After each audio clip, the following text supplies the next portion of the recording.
Doka kuga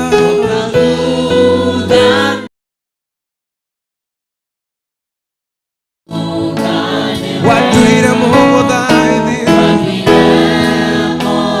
Otuko na muthenya Doka kuga ni wega Doka kuga ni wega Watuire mogo daithi Otuko na muthenya Doka kuga ni wega Gai doka kuga ni wega Doka kuga Gai watuire mogo daithi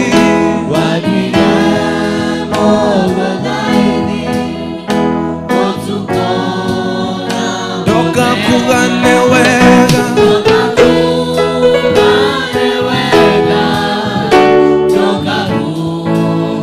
Watuire mogo daithi Gai Otuko na muthenya Tiga wari mwana wakwa erera Dosia oro yakwa nisikia otire Tiga wajarage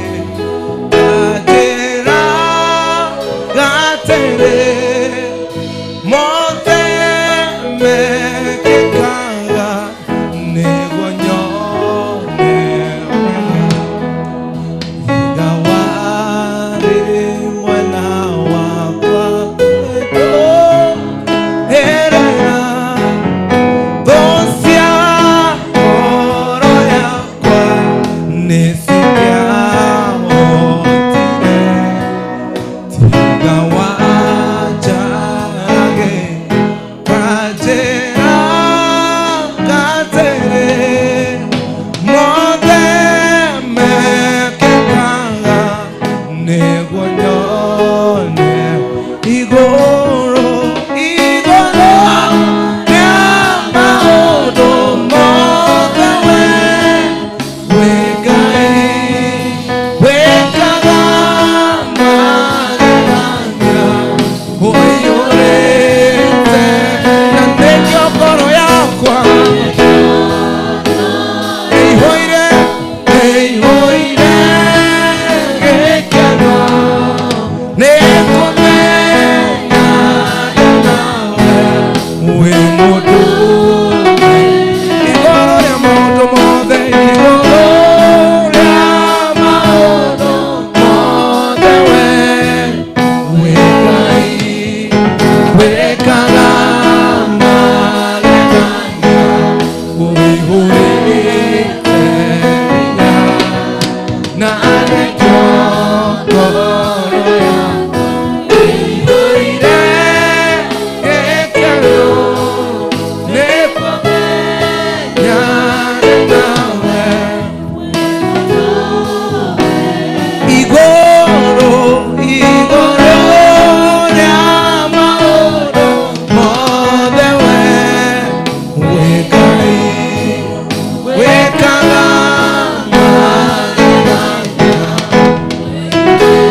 siwezi peke yangu Yesu.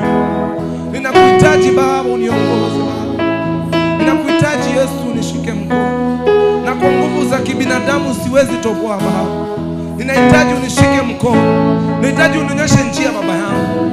Nahitaji Baba ukaniongoza ndiposa niweze kuweza Jehova. Siwezi peke yangu. Ninakuhitaji Yesu, uniongoze.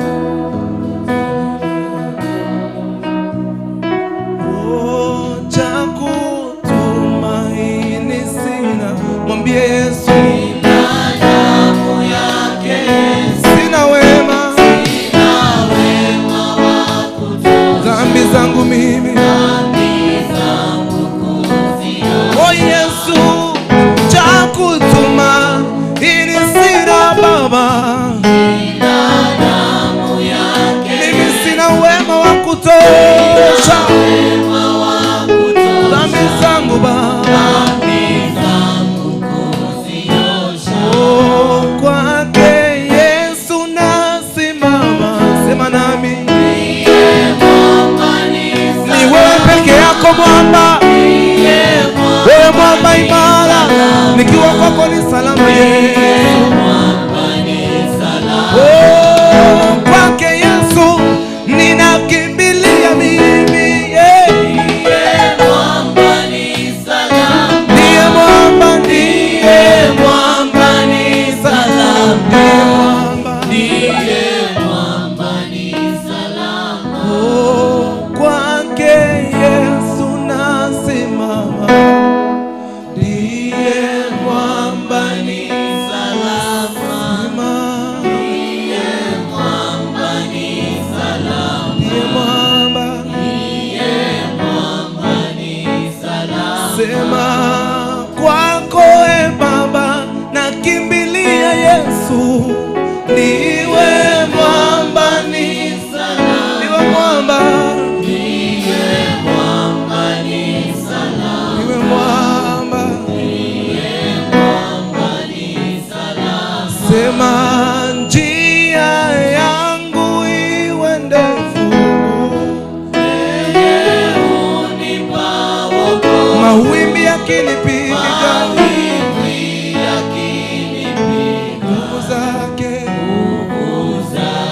nizo nazo. Oh Baba, njia yangu iwe ndefu, yeye unipa wokovu, mawimbi yakinipiga, nguvu zake nizo nazo. Ndiposa Baba kwako mwamba niko salama, Yesu wangu. Sema tu kutoka chini ya moyo wako, ndiye mwamba ni salama, ndiye mwamba ni salama.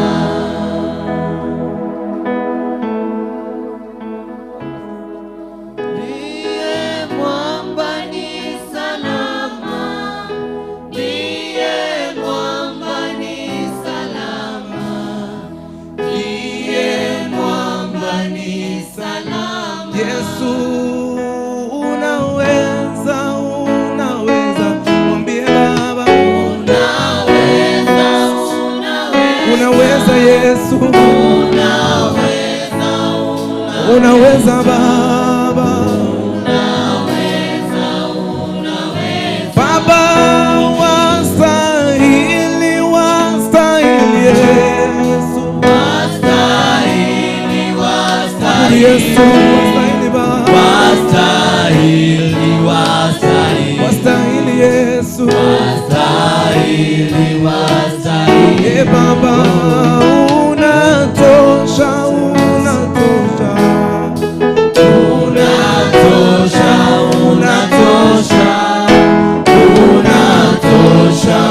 unatosha, unatosha, unatosha. Ndiye mwamba ni salama. Funga tu macho yako unapoimba hiyo wimbo, funga macho yako, funga macho yako, close your eyes, funga macho yako na utafakari, mwambie wewe ndio mwamba, you are the king of kings. unastahili kuabudiwa. Mwabudu huyu Mungu, mwabudu huyu Mungu. Worship His Lord. Mwambie wewe ndio mwamba, mwambie wewe ndio mwamba, unastahili kuabudiwa, unastahili, unastahili. Oh yeah. Niwe mwamba, niwe mwamba ni salama.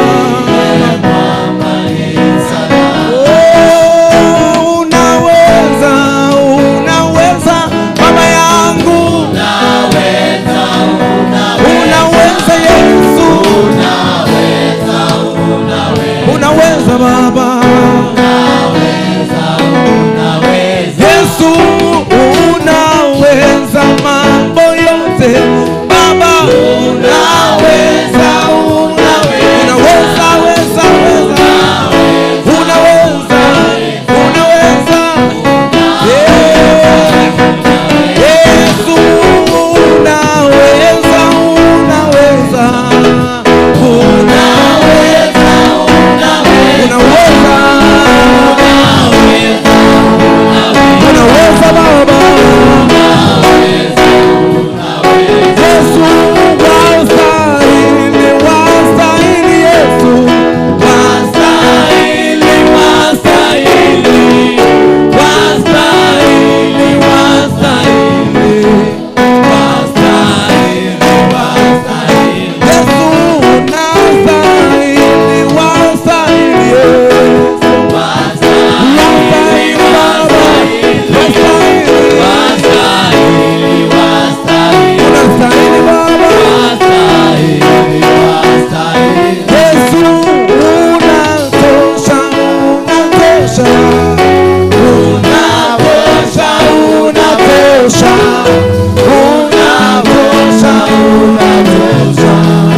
ndiwe mwamba ni salama, ndiye mwamba ni salama.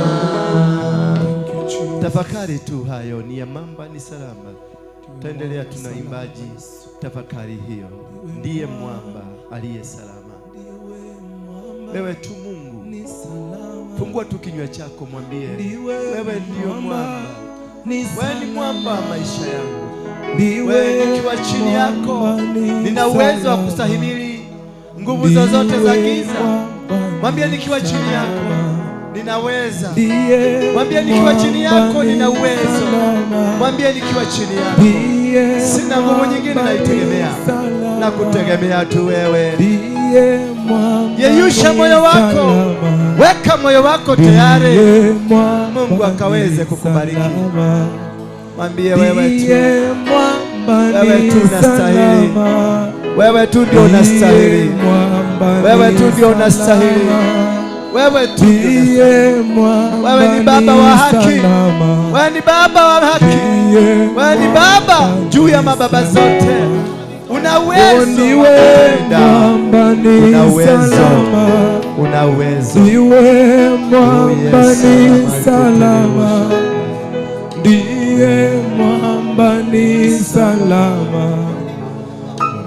Fungua kinywa chako, umwambie wewe Bwana wewe Bwana wekai, Bwana wekai, Bwana hinya, Bwana hotani, Bwana yoke, Bwana hiyoke, Bwana wekaga, Bwana wahigagia, Bwana wafafa, Bwana wekai, Bwana Bwana Olabai, Yandolo, Yarabeza, Sota Yarabaya. Wewe Mungu unastahili kuabudiwa Baba, unastahili Baba, hakuna Mungu anayeweza kama wewe. Unaweza. Kumbuka Mungu ulikuwa pale City Stadium, tulikuwa na wewe Jericho, tulikuwa na wewe Jibuliza. Sasa tuko kofi plaza, tunahitaji msaada wako, nahitaji msaada, nahitaji mkono wako, nahitaji Baba ukanishike mkono. Sijui kule naelekea, wewe tu ndio unajua, wewe tu ndio mwenye mpango wangu, wewe ndio unipangia, wewe tu wewe kuliambiete, unajua kule naelekea, unajua kule tunaelekea.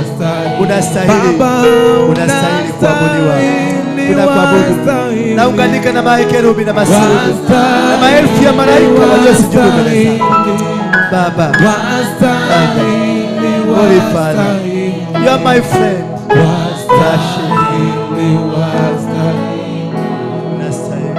Bwana umeinuliwa katika kiti chako, tunakuomba tu mamlaka yako yakashuke. Bwana umeinuliwa katika kiti chako cha enzi. Sema Bwana,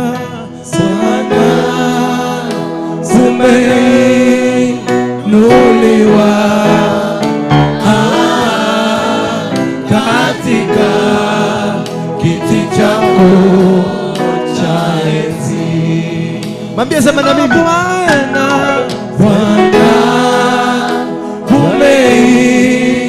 umeinuliwa katika kiti chako cha enzi. Tena Bwana, sema na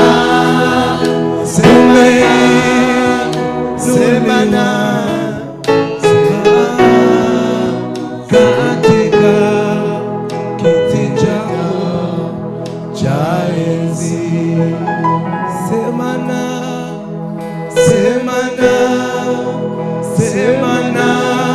moyo wangu, sema na moyo wangu, sema na moyo wangu,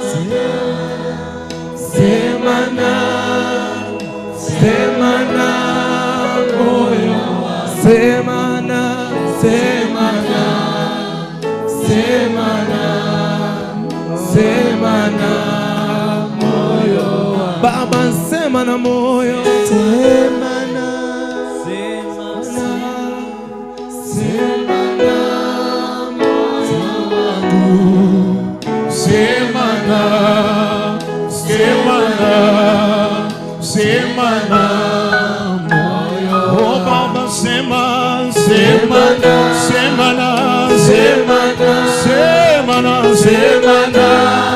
moyo wangu,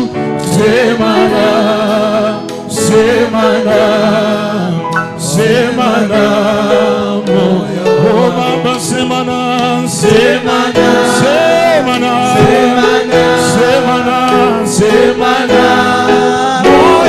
wangu, sema na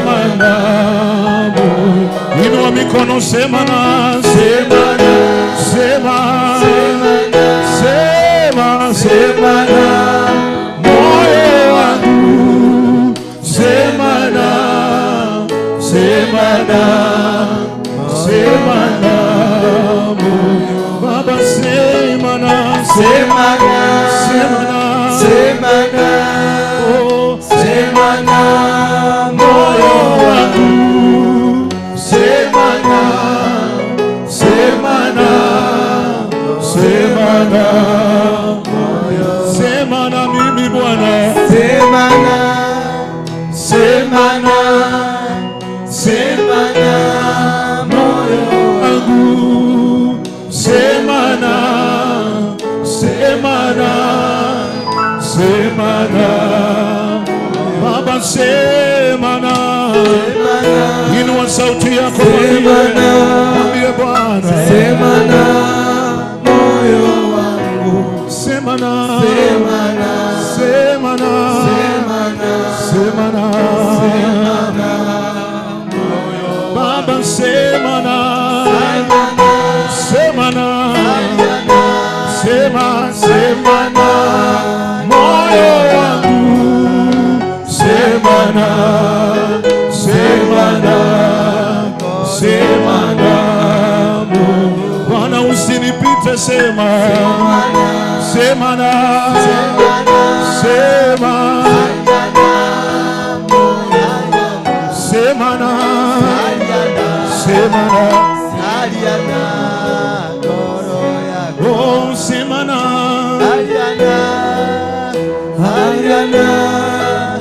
Ariana toro yakwa, Ariana, Ariana, Ariana toro yakwa, Ariana, Ariana, Ariana, Ariana, Ariana toro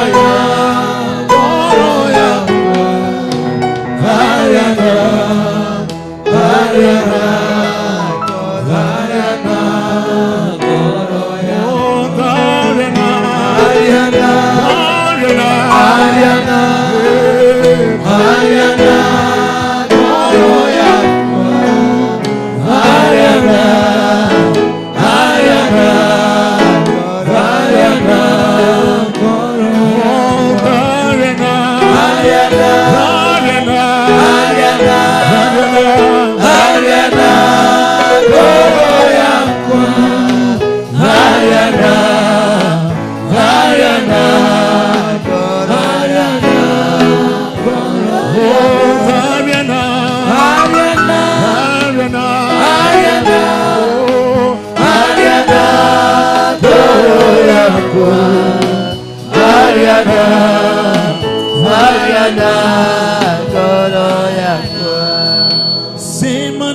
Tujazie rehema zako uliyejawa na ufalme, mbingu na dunia zote za kuabudu.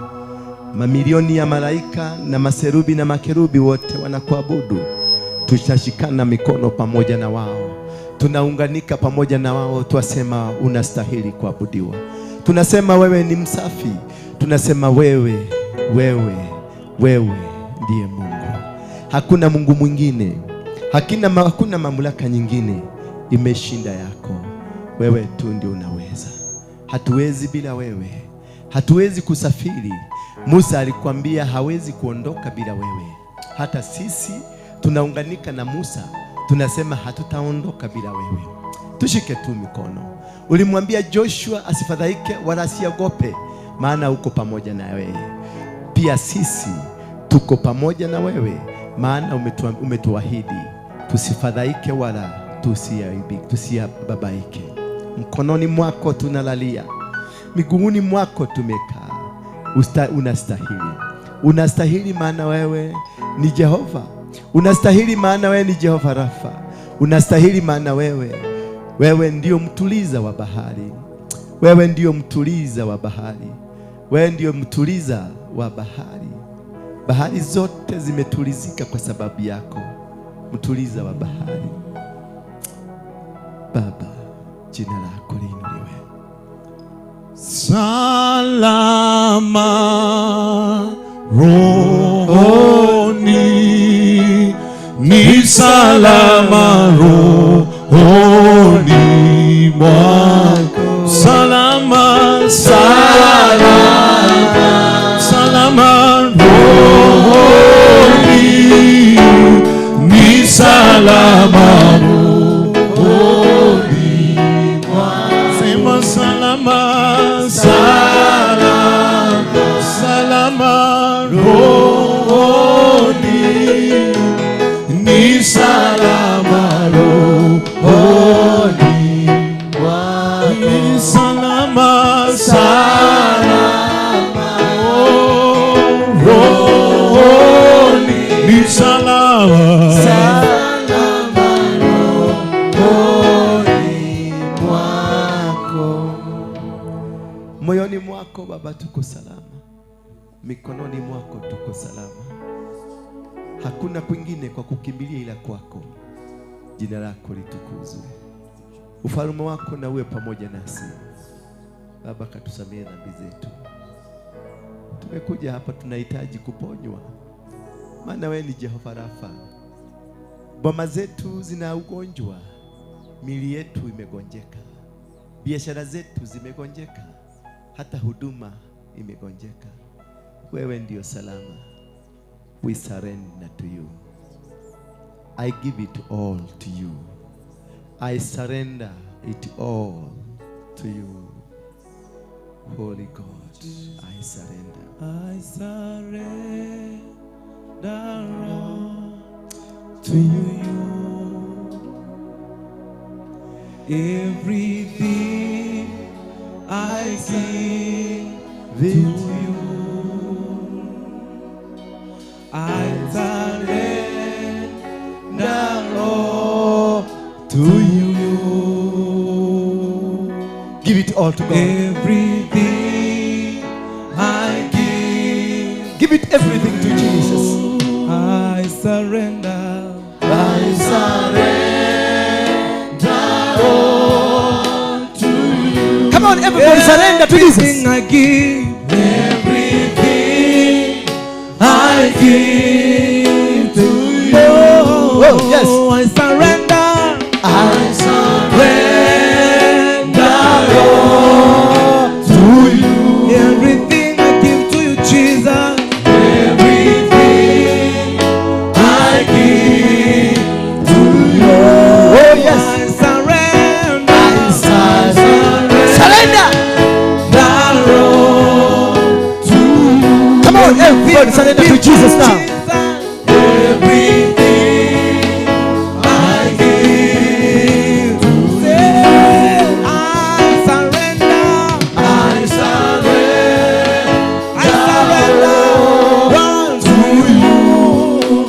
Everything I give. Everything I give to you. Withholding nothing. Withholding nothing. Withholding nothing. Withholding Father, I nothing. am holding nothing. Withholding Oh, nothing. withholding nothing. Withholding Father, nothing. withholding nothing. Withholding Oh, nothing. withholding nothing. Withholding Hey, nothing. withholding nothing. Withholding Hey, nothing. withholding nothing. Withholding nothing. We hold nothing. We hold nothing, Jesus. We surrender. To you we give our bodies. To you we give our spirits. To you we give everything that we have. All this does not belong to us, belongs to you. You got the power out of us. You got everything that we are. We are because you are. And we are because you have made us to be. God, your name be glorified. In Jesus' name we do pray. Somebody say amen. You may be seated. Thank you, praise team. Let's come to their side as we do our usual business as God has commanded us. This powerful worship, is it not? Is it not? It is. It's a powerful worship. And this is what brings the presence of God in everything that we do. Can we put our hands together for the praise team? Pigeni makofi. I'll wish everybody to be on this row. It is my prayer and my request, my humble pleas, that those who are seated do not add more there. Just everybody to remain here, so that I can put my focus here. Hallelujah. Bwana Yesu asifiwe sana. I want to give 2 people for a testimony if they want, but if they don't want, we'll just leave them because of their reason behind them. I want to give a sister. I just saw her. I don't know whether she's. Can you give us your testimony? Yes, sir. Yes. Yeah. You, not you. Yes. Do you have courage? Just come give us. Tell us something. That's the only way you're coming free. It's not conditional, but I am feeling that your testimony will set you free. But if you don't want, it's okay. You can sit down. Will you want to make your mind? Yes? Yeah? You what? I'll do it next Sunday. Next Sunday. My sister, yours next Sunday? Yours is next Sunday? Come here. You know, when we give these testimonies, they set us free. And they are also used to set many more people free. Bwana Yesu asifiwe sana. Let her have the microphone. Yes, just come in front. Peter tu mfungulie njia, wachani kushesa na huyu mama. Bwana Yesu asifiwe. Kuja, Praise the Lord, church. kuja hapa. Uangalie na macho ine tu. Kwa majina naitwa Catherine Mwangi. Nimeokoka. Kristo ni Bwana. Mahali amenitoa ni mbali. Wengi wenu wanaweza kuwa amenifahamu. Nilikuja hapa nikiwa nimetoka kwa uganga. Bwana Yesu akaniokoa na akanitoa huko. Na nimefanyiwa deliverance kadhaa hapa. Na kwa hakika nimeona ushindi wa Bwana. Amekuwa Mungu mwaminifu. Nimekuwa na mtoto wangu alikuwa university tangia 2013 na hajawahi graduate even a single day. Alikuwa supposed to graduate on 2015 but he never graduated due to some reasons which I cannot tell. But by the grace of God, when I came here through the deliverance of Apostle Waruinge, I think it was about 3 weeks ago, the deliverance that he did to me last. Because I did not know what happened, I watched the YouTube and I heard him saying that nilikuwa nimefungwa kwa uganga na sasa tumefunguliwa, mimi na jamii yangu yote tumefunguliwa, na kwa hakika tumefunguliwa. Kwa sababu za mtoto wangu alikuwa anaenda university, alikuwa KU, akienda anaenda anaambiwa results zake zimepotea, naambiwa arudie, akirudia anasemekana bado hajahitimu na ni unit moja. But after the deliverance, wakati alienda huko na walikuwa wamemwambia arudie unit fulani, aliambiwa wewe utakikani kuwa unafanya, umeshapita kitambo sana, uko supposed kuwa kwa graduating list. Believe it or not. Nikamwambia Apostle na akaniambia all will be well. As I start before you this evening, mtoto wangu aligraduate on Friday.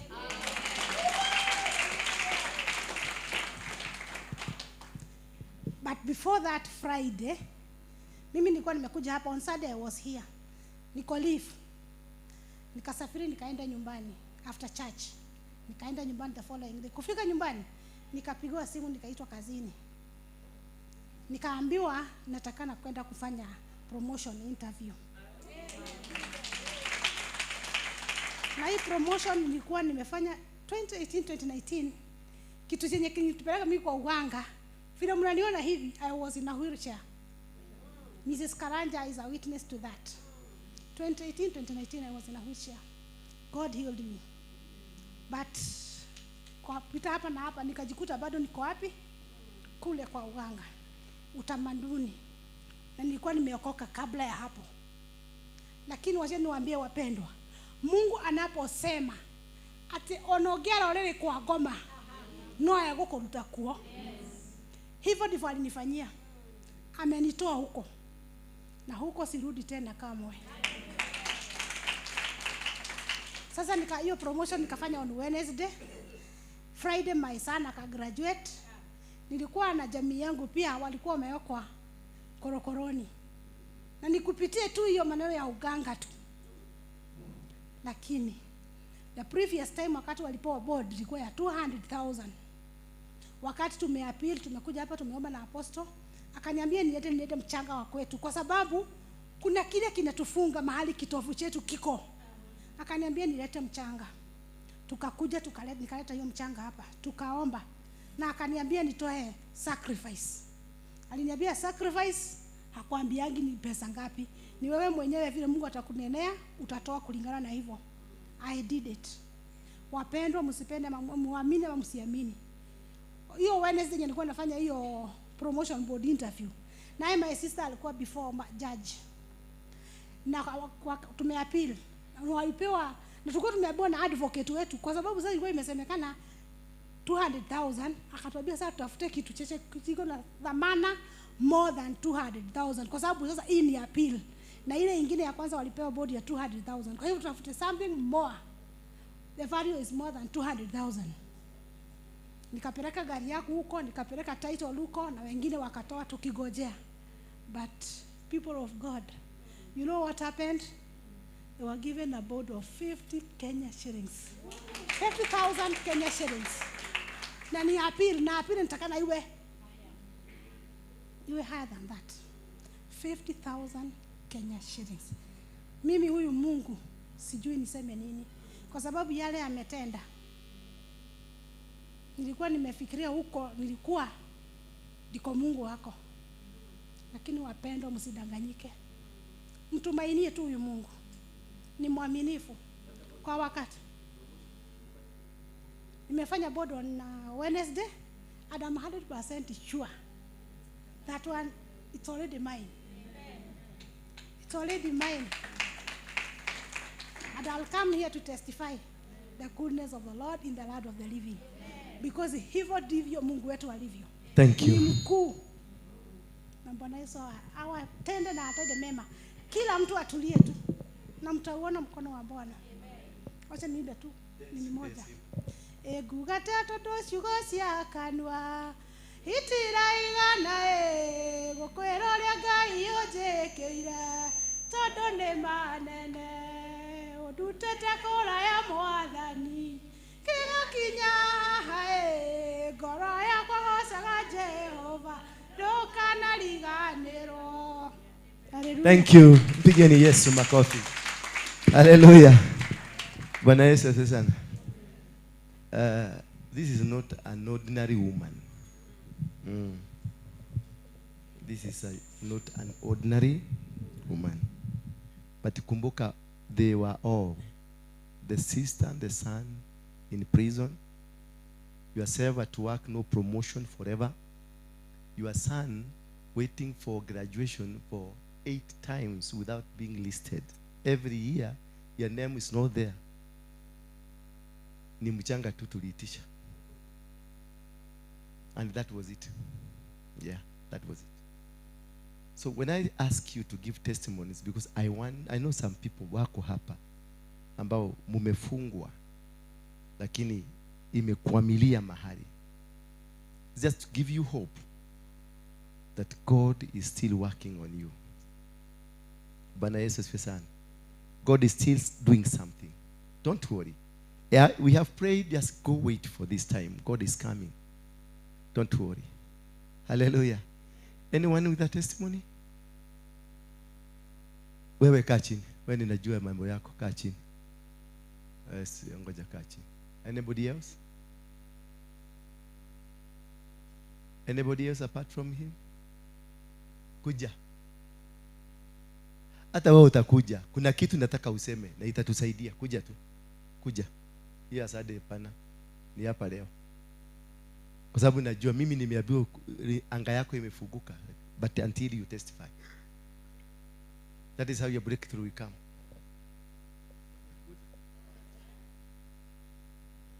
And all the time? Yes, that is nature. Wow, especially now. Kwa majina ni Basirio. Nashukuru Mungu kwa kufika hapa. Yangu ni testimony ama ushuhuda.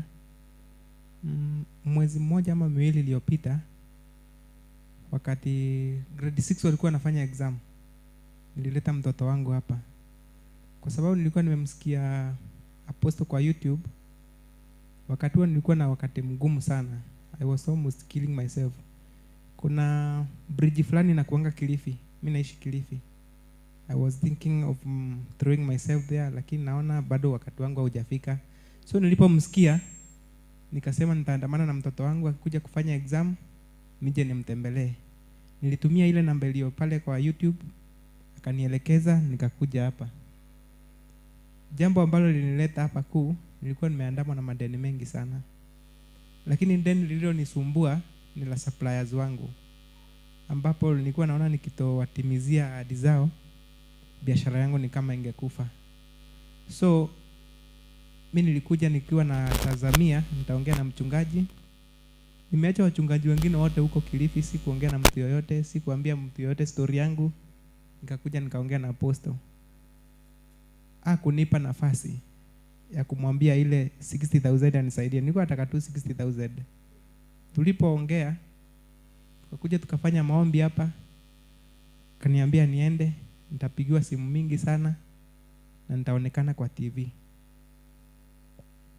Nilienda nyumbani nikisikia niko mzito sana. Nikaenda nikafika huko nikamwandikia messages.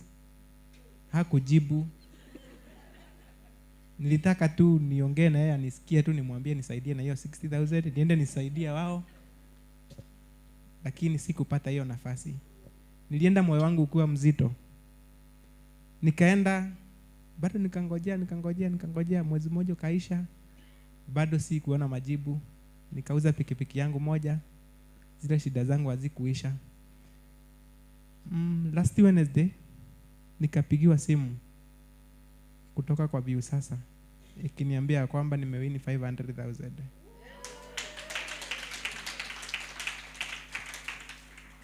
Nilienda wakanipea check, sikuamini. Nikaenda nikangojea, nikaipeleka kwa bank. Saizi niko hapa nikiwaambia kwamba hiyo cheki imemachua na nimepokea pesa zangu. Kwa hivyo mkiendelea. Kwa hivyo ulipigiwa simu? Pigiwa simu. Na ulionekana kwa TV? Nilionekana kwa TV. Ndio kae chini. Na alikuwa amekuja kukopa 60. Historia huyu ni kama ya yule mtoto wa huyu. Huyu ameenda form 4, akalipiti, akarudi form 2. Ulirudi form 2? Ukapanda tena? Ukaruka class 8. Tena? Ukapanda? Nikafika university, sikadia sana umedrop. Enda shule, urudi shule. Sasa wewe kuja. Wewe ndiye nataka uongee sana kuhusu hii kazi ulitafutiwa. Stick on that. Praise God. Nataka nikuonyeshe venye how they divert your. Unaona huyu is about the diversion of what God has given you. That one is about diversion. Unaenda form 4, unarudi form 2. Ukiwa form 2 unafikiria wacha nirudi 8. Unapanda tena mpaka university, una drop. Bwana Yesu asifiwe sana. Now hear another story because that is where I'm building up my story for today. Yes. Ulitafutiwa kazi? Yeah, kwa majina naitwa Carol. Nimekuwa in a messed life for the past 6 years. venye nilijipata kwa mikono of another lady. Kaniambia atanitafutia kazi yenye alinitafutia ni ya kuosha nyoka kwa nyumba ya mtu. Kuosha nini? Nyoka. Kwa ile kazi ilipatikana. Amekuwa in a mess for over 6 years, ndio? Yeah. You messed your life. Yeah. But when you decided now, let me stop this life, akasema nitafutie kazi. Ukaenda ukamtafutia kazi ya nini? Ya kuoza nyoka. Sasa ulienda kuosha nyoka? Hapana. Where is that? Is it in Dubai? No. Where? Kikuyu, here. Hapa Kikuyu? Yeah. Watu wa Kikuyu inua mkono juu. Kikuyu massive. Tutaguliswe na Nyoriani. Adoge koyo. Sasa ulitafutiwa kazi ya kuosha nini? Nyoka. Yeah. Ulienda? Hapana, sikuenda. Basi ukienda ina pesa mzuri. Ilikuwa inalipa vizuri lakini sikuenda. Pesa ngapi? 70,000. 7,000. Yeah. Wadhabia nyoka tu ulewa 70,000. Utaiosha vizuri alafu ikurambe. Wikarebe. Oh, how no hogwendaga. Thank you. That is how they divert. Na si Dubai. Wasichana wengine naonaga wakilia ati nimepelekwa kwa Mwarabu amesema nioshe nyoka. Si ni Kikuyu. Haha Gikuyu. Gikuyu. Ni kuana theiro wira. Kwa Mugikuyu na ni Mugikuyu uramwethera wira. Mundu dukata ya Ngai. Eti dukata ya Ngai. Sio mtu ameokoka. Huyo mama anakutafutia kazi kwenda kuosha nyoka. Ameokoka, si ndio? Mwathani agasha. Mwathani agasha. Kwina wira mwega muno umirite. Wa guthabia nyoka. Ngaki. Ngaki wa wata wanga. Watie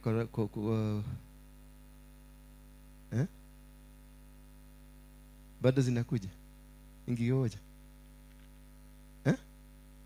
Chindoto. Chiakichi. Chindoto ki. Wao komnyoki wose. Ngikwarota.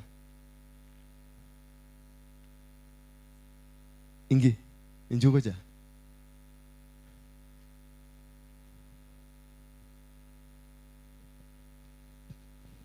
Enjoy. Ingikwarore ingiti. Ngayarenge. Ingiyata takora.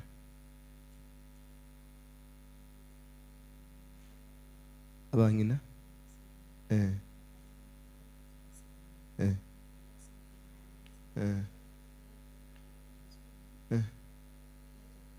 Wate kwende wate kente kabia. Ayekwana mbali koigu. Mbali koigu ayekwana.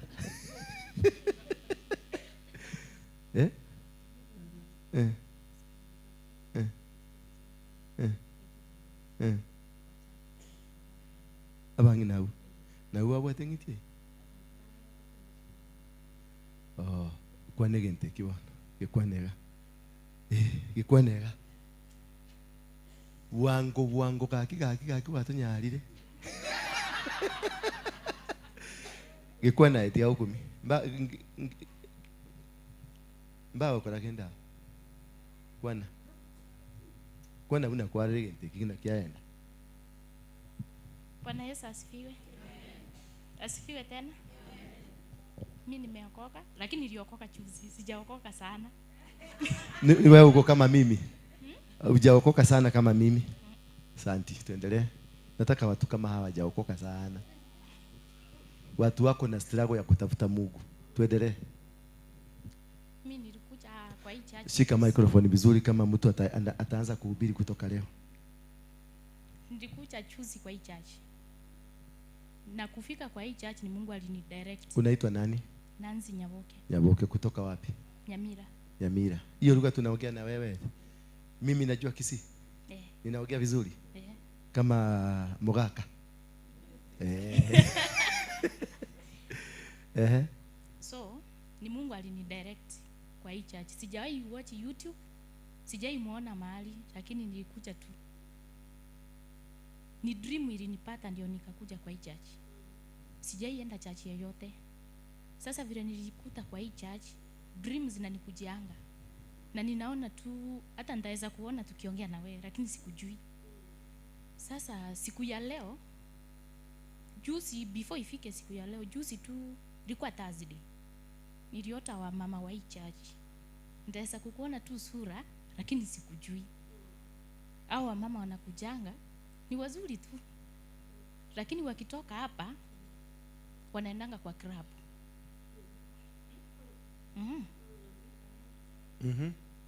We. Shut. Vile nilikuwa hapo, sijui, nilikuwa nimelala tu, lakini sijui nilijipata hapo aje. Uko kwa hiyo kilabu? Kwa hiyo umari walikuwa. Na ni hapa tao tu. Niliwaona walikuwa mama watatu. Vile niliwaona. Nao wa mama, yani ukionyeshwa unaonyeshangwa vile wanafanya. Niliwaona tu vile walikuwa wanafanya tabia mbaya na walikuwa uchi. Mmoja alikuwa wa praise and worship na wa mama wawili. Na jamaa wa praise and worship mmoja. Na hao wa mama wa baba, wanaume wa kwangi wa hii church. Na kuna mama wawili wanakuendeanga kwa mganga. Wawili. Wewe uliona kwa ndoto? Utaona kama huyu nimuone sura kwa ndoto, lakini si unaoletewa vile yuko. Sasa wanaendanga sura yake. Wanaendanga kwa waganga kufanya nini? Wanakutaka. Wananitaka? Kia nguvu. Yaani kwa nini nini niko nayo mzuri hivi mpaka mnaniendea kwa mganga? Kai. Wacha waende utuko waganga watakuja hapa. Mmoja ako na bwana, mwingine ana. Mmoja ako na bwana. Lakini bado wanaishi na yeye. Na wanaishi na bwana. Na anaendaka kwa mganga. Na ananitaka. Bwana yake hana pesa. Okay. Hana hizi. Niko nazo. Sasa tupatie leo. Ya leo siku ya ilikuwa saa 9. Ninasumbukanga sana dream ikikuja. Sikulala. Na naombanga saa 6 kila siku. Sasa ikafika saa 9. Dream ilikuja. Nikaona wamama watatu walikuwa kwa ofisi. Kuna ofisi nyingine inakuanga hii side before ufikiwe. Walikuwa watatu. So hawa mama, kuna mmoja anaendanga kwa mganga sana. Sasa alitumianga nyoka. Niliona nyoka tu na macho ikiwa hapo kwa mlango yako before tukufikie. Sasa ilikuwa hapo kwa mlango. Inafukuzanga watu wasikuone. Sasa vile hiyo nyoka ilitukimbisha, ilikuwa nyoka ya black na sign mzuri. Atena sign mzuri? Yaani ina shine.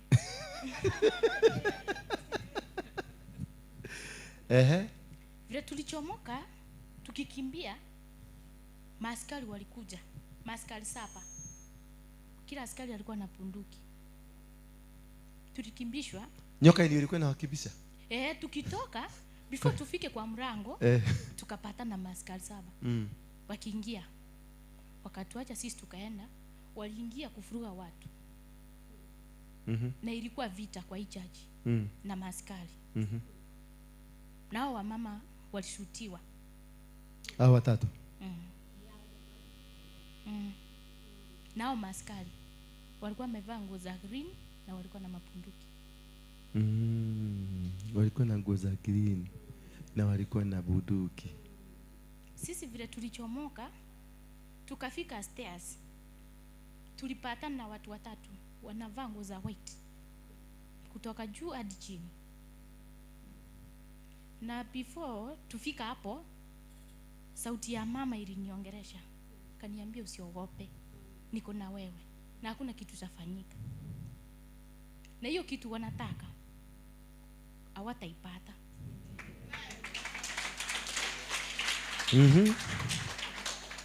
Sasa wale watu watatu walikuwa na white walienda pande gani? Hao watu watatu walikuwa na white walienda pande gani? Sisi tulipatana tu, vile tulipatana na wao walipotea. Asante. Kaa chini. Si mmesikia? Sasa mkiona nimefuga hii milango, nimefuga kila mahali. Ninajua kile kitu nafanya. Mkiona Oliver amekuwa mkali pale, mtike kumomena. Magi te kumena Oliver. Ndiramenya kiragira arutero haha. Wiro ya duteirwo guko ni muritu. Ile kazi nimefanywa hapa. Nakwambia mpaka shetani mwenyewe ameogopa. Ameona hii si kazi yangu. Hapa hii. Watu wa told Acc No wamenifanyia kazi.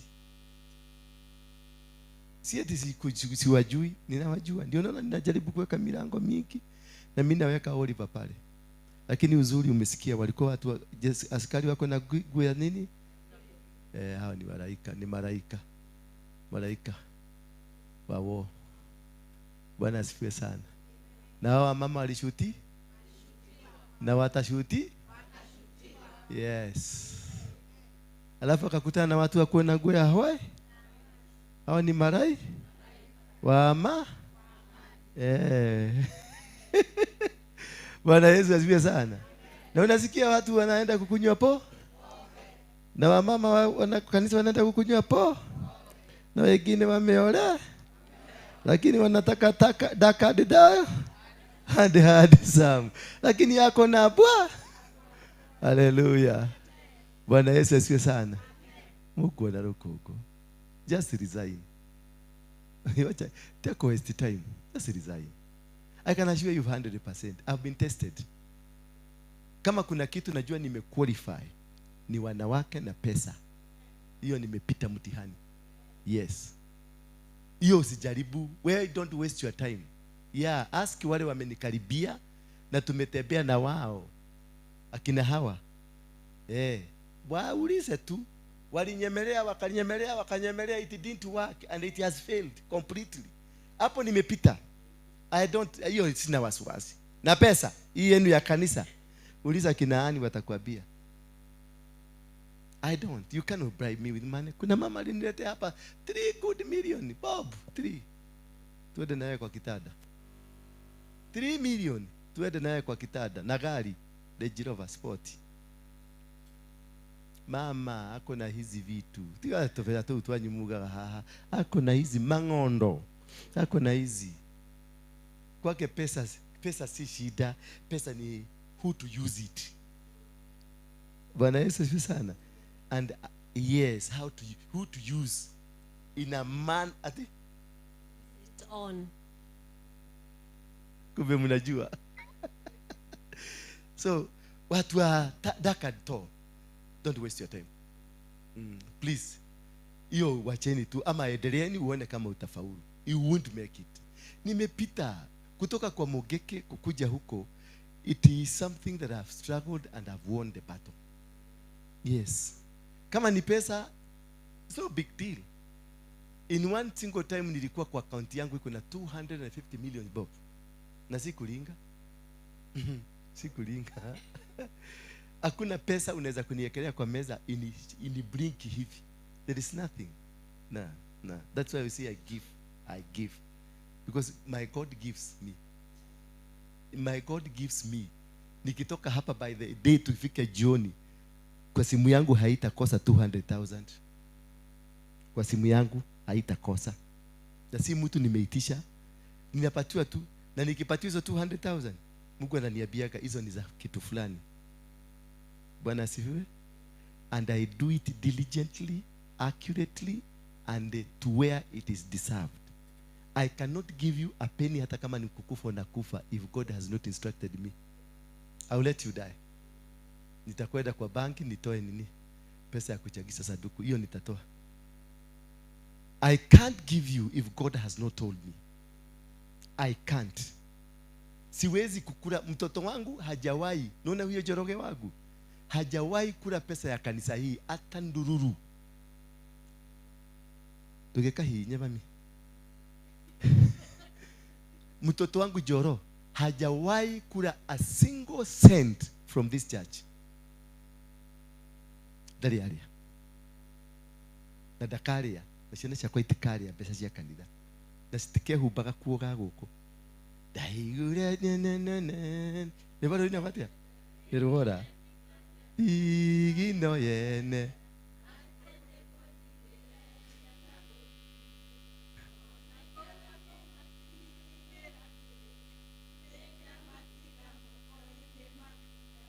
Uga orimo. Uga orimo. Ucio wetagwo orimo. Tuliaga thigino ciene. Si umeajiriwa kazi? Unakula pesa ya tax. Hiyo ni jaso ya nani?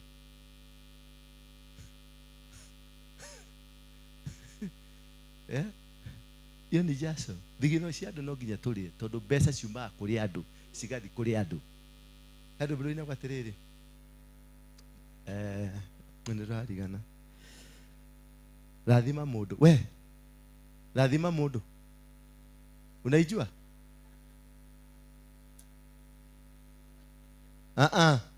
Hiyo achana na hiyo yako. Ile rathima mundu. Ile mama anakuaga na raha sana. Unaikumbuka? Hebu weka Uzuri ni Wajiro ama ni nani? Jia ile ya Joyce Wajiro. Tuwekee hiyo hata Alice anaijua. Tuwekee hiyo. Tuweke kikorasi kimoja. Leo nasikia tu kubariki mtu. I'm feeling it. Bwana Yesu asifiwe sana. Kama hizo vita karo zimeshindwa. Alice. Unaona kile kitu magaduka igira hali. Nikenyoka. Na inyuĩ ndamwĩra mweherere muonaga mũrahĩtĩrio mũkarakara mũkahiũragĩria kĩrĩa ũguo mũgathiĩ na mũtiramenya kĩrĩa ndĩrona. Ukiona nimekataa kitu kataa tufunga. Hapa niliwekewa sumu. Hapa kwa hii nyumba niliwekewa simu na nikaletewa rojo chakula mzuri. Uzuri nilikula tu kijiko moja. Niliimeza lakini ilifanyika soda ya Coca-Cola. Nikatoa.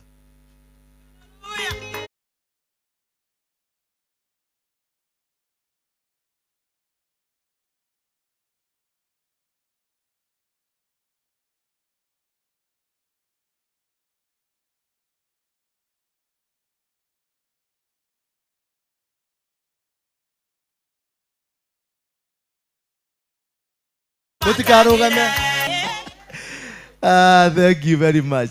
Huyo mama nani yako na namba ya timu ya hiyo mama? Nitafutieni huyo mama. Tutaruka mwaka na yeye. Tumuite akuje aruke turuke mwaka naye. Si ndio? Tuite wakadhaa. Hiyo wimbo inanishikaka vizuri sana. Nilisikia jana. Sijaisikia hiyo wimbo. Nilisikia jana. Nasikia niambiwa ni ya kitabu. Nimeangalia views ni kama 3,000,000. Sasa mimi ndio nimeongezea nimefika huko. Una andu ya tuturaga ndumaine. Mwathani agocwo. Muri andu arathime. Haleluya. Ambia mwenzako umebarikiwa. Nini? Inki. Nilisahau kukuambia niliambiwa wasome 2 Chronicle 7 and 8. 2 Chronicle 7 and 8. Mumebarikiwa. Sema nimebarikiwa. Sema nimebarikiwa. Munyoshe huyu mwenzako mwambie umebarikiwa. Mwambie ni murathime. Na mundu murathime ni murathime. Darumekaga. Sema darumekaga. Rekei ndimwire. Tukaweza kuwa na kanisa iko na upendo. Naona hivyo mpaka manyuso zimekuwa mzuri. Tukakuwa na kanisa iko hivyo. Tutasema hii nyumba ing'oke tuikute pale. Just that. You got the power of doing that. Motigirogeka. Acha niwaambie, watajaribu lakini hamwezi. Kama mimi wameshindwa. Acha nikwambie hii manyoka hapa na hizo mavitu. Nimepata mlima. Roda ile ndio yugo. Nimepata mlima. Hata Roda mwenyewe amenipandisha mlima hivi.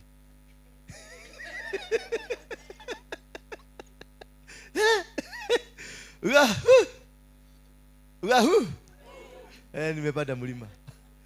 But tumeshinda. The good thing is that we have won the battle. And as you win battle 1, the next battle is coming. Sasa nimewin battle ya dark toro. Hiyo nimeshinda. nimeshida ya pesa, kutoka next year pesa zinakuja mabilioni. Hiyo nimepita. Kanisa nimepita, nimefaulu. Hii ni test Mungu aliniambia. Nilipatiwa tu pesa, nikaambia na Mungu wewe utengeneza. Hiyo tu pesa nilikuwa nimesema nitanunua plot huko ukienda na kwetu na huko. Nijeke kaboma kazuri kageshagi kagu. Mimi sina geshagi yangu, ya geshagi ile niko nayo ni ya mama yangu. So najua mkiwa msee kama mimi lazima uanze kutengeneza geshagi yako ndio vijukuu vione vya kukujaga. Sasa nikaenda nika-identify na huko ya Rukarao, Nakuru, Naivasha, Dafifi na huko. Nikapata kama eka 5 10 hivi niende nijege kageshagi. Kwa sababu nimezeeka sasa. Yeah, kuzeeka nimezeeka, tukubali tu. Demokoro. Agnes. Ana Agnes yarari okoleta ko. Demokoro kana tiko karo. Sasa ni mzee. Akanidea Gux, niliitwa Gux. So nikafikiria immediately tu pesa tukakuja vizuri. Tukutosha hiyo project. Hii nyumba ikapatikana. Nikabia hiyo pesa yote hapo. Nikajaribu kuandika check fake ndio iruke tukosane na hawa watu. Ndio niende niambie watu, ai hata hiyo nyumba si mzuri. Kila kitu kanyooseka. Walipoweka hiyo cheki kwa bagi ikakuta pesa. Bwana Yesu asifiwe sana. Ikabidi tusukume mpaka sasa. Hiyo test nimepita. Netigo, abia mwenzako nimefaulu. Ukiona baba yangu ya Kihoro ameruka hiyo, hata mimi nimeruka. Hivyo ndivyo kunaendaga. Ile shida zote nitaruka. Nyinyi hamutapigana. Na watoto wenu hawatapigana. I struggled to live in this world. I really struggled. Nimeenda jela 52 times, nimepigwa risasi 12, nimekunywa sumu mara 9, nimefugwa, nimehukumiwa kunyogwa. Hizo zote hazikunikamata. I have struggled. I have really struggled. Nimekuwa chokora, nimeishi kwa makaratasi, all that. I have struggled. But my children wameajiriwa kazi wakiwa shule. Sema amen. My children wameajiriwa kazi wakiwa nini? Why? I have paid the price. They will not struggle. Bwana Yesu asifiwe sana. Once you fight and win a battle, the people behind you will not. That is why I humbly request you, just stick with me. Unaona Ng'ang'a Harrison, he struggled to be Nairobi. I struggled for 18 years to be Nairobi, to have a space. Wakati aliniodaini pale, ndio maisha yake yalifunguka. Pale City Hall. Kwa sababu kale kanyumba alikuwa ni pale panaitwa Dynamo. Kalikuwa kadogo kama kale ka City Stadium. Bwana Yesu asifiwe. Na hapo ndio alikuwa anafanyia misa zake na kila kitu. Wakati aliniodaini, alihama hiyo nyumba akaenda nyingine kubwa kidogo. He really struggled. But me, when I started the ministry, because under Harrison Ng'ang'a, zile struggles za kanyumba mimi sikuzipitia. Mahali pote amepita na amefaulu mtihani. I have some son to him. I will not encounter the challenges because he has won. The challenges ile tutakuwa nayo ni ziko juu yake. Anointing yake, I'm under his grace, but anointing yangu ni kubwa kuliko yake. Just like you see Kemani what he's doing in Nakuru. Kemani is under the grace of Harrison, but he is doing more than Harrison. Bwana Yesu asifiwe sana. The grace always itakuwa ni under Harrison. You cannot overthrow the grace of your father because you are under him. The umbrella is carrying you. Now me, I will do much more, 1,000,000 times than them. Hata yeye na Kemani, I will do much more times because I have a more anointing which is superior. But whatever I become, I'm still under Harrison. Hallelujah. But the struggles Harrison yamekuwa hii unaona HK Ng'ang'a ministry, what ministry hizo zote tutakuwa na kubwa kumuliko. Because when you give birth to a son is supposed to be greater than you. Only that the grace yake uko chini ya grace yake. So do not despise a man that you are under. Hallelujah. You utakuwa, because my prayer ni mukue muendeshe gari mzuri kuniliko. Because that is the reason of giving birth. You give birth that becomes superior than you. If you give birth to which will be under you, then you have no growth. Hauna projection. Hauna mbegu ya kuzaa matajiri. Umeona? Nyinyi nyote mkikaa mafukara hapa. Nikiona tumekaa na nyinyi mwaka mzima mkiwa mafukara, I will engineer a problem mutoke. I'm telling you the truth. I will engineer a problem. Nitajaribu kuweka moto, kuweka kuni, kuweka kila kitu, nione kama niokugea rugari na aliogesharikie. If you don't, nione this is infertility, I will engineer a problem. Baka mutoke hapa. Niambie Mungu nipatie watu wako wa kike. Because I am supposed to be the jogo. Nyinyi mkomwe miera musiare. Nwanita shirigi yaga. Itakuwa shirigi yake. There is a money I can give you 1,000 na ni shirigi ya kiume. I can give you 1 million male money. I can give you 1 billion male money. You will not produce. That is the end of you. But I can give you just 10 bob ambazo ni za kike, and the life will change like nothing. But did you understand that? Mnanielewa sasa? You don't need 1 billion shilling. You need 10 bob that is female. You don't need a crowd hapa ya watu 10,000 ambao all are male. You need just one who is female, and they will produce. Kama tangu kuja kanisa hii ujailete hata kifaraga, then you are male. In terms of ministry, you are male. Wako nduri wahonoka, ubutiri mundu uri wagerera moko-ine maku akahonoka, kana ukamwira ukatwitwa gathome kanitha karia thomaga, you are male. You need to seek to change to become female. I am the only person here supposed to be a male, because I'm supposed to fertilize, to produce the female that are here. Wale watoto mimi nilitafuta Alice, nikatafuta Caro, nikatafuta Koki, nikatafuta Nancy, na nani mwingine? Wow, we are about 7. Ebo chia ready pale. Sorry, Charlie chia ready. Si madarao niko nayo. Anadora na lidogo. Ego twaro kiamaine. So you can ignore our able share ready. How? There are about 7 people. And out of the 7 people, this is what we have. This is utajiri yote hii tuko nayo. It's out of that kitu kidogo tulianza nayo. So when you come here, you are supposed to multiply. Bwana Yesu asifiwe sana. Tukakuja huyu mama watu NK, huyu ni mama tu akujue. We mutumia mutogu muno no etuaga mugithini na ehubanagia uguo tutikamumenye, but this is a millionaire. Uyo ena fleet cia gari ta 70 ci farafara, ena station cia maguta no getuaga tumia guku gaikarite atia niguo na ndikwenda wikare karata gitonga ri indo ciaku ikire ri tugagutura haha thi indo icio ndugakoro oniarite thigino ile ya gucinwo ni riua tugitariria ngano ciaku citambite kurio na twarikia tugathi na hau tukorania atiriri nyama ikiritwa turathi kuria nyama ku tukabana na mutumia ucio ri na ni arendetwo ni mona makari maria meko no makari macio gutiri undu maguteithia iria indo ciaku wehumbega kuo kega imwe hathie Dubai uthie Italy ugure ka designer fa mzuri uthukuma gaci yake njikira ka designer. Check me, look at me njikira ka designer. Yes, I live a designer life.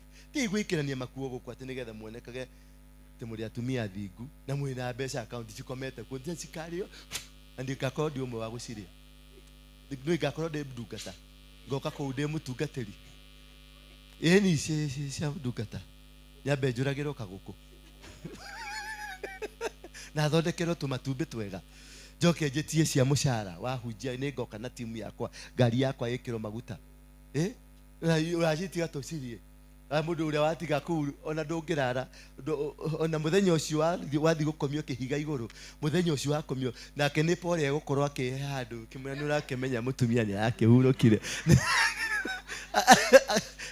pole. Pole na modo na rati ndio kiribashindwe. Wewe pepo baya, pepo nyeusi. Wewe ndio pepo nyeusi, kuna vitu zako mzuri. Lia indo ciaku rire urahota. Lia indo ciaku tigai kiria. Te yogecagi muingi. Ndikwenda gutwara na andu agicagi. Ngai yako ko ni akuhete kanyamu karia wega. Gakenerere kanyamu kau winako. Ndidakwira ati uthii kwenje gwiciria uhoro wa milioni 10 utari nacio. Ngiri ĩmwe ĩnayo mĩrie wega mĩkenerere tũmaica tũu tũnini twaku twega tũkenerere, but don't aspire wikare hau tũmaica tũu. Maigua tũikaraga haha tũikaraga haha wĩ mũthingu mũno. Aca Ngai ndaroraga andũ acio.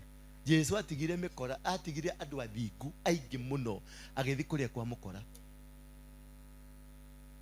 Kana tiguo?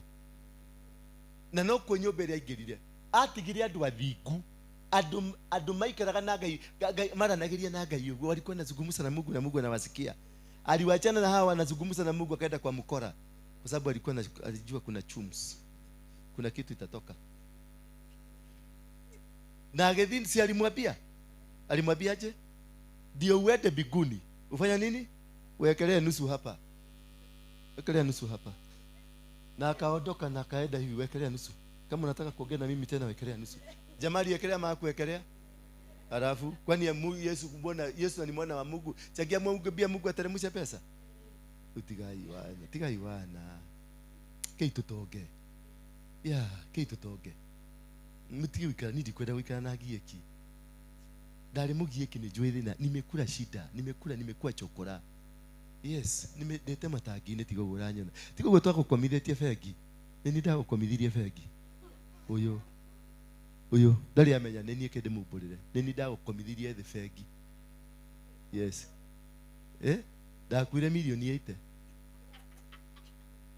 na ni muhahe okete muhahe ate head anataka mwana kega muno tukanyondie kuria mbeca cigagwo utumia komire the aitire thigino hagecora kamundu thiga thigino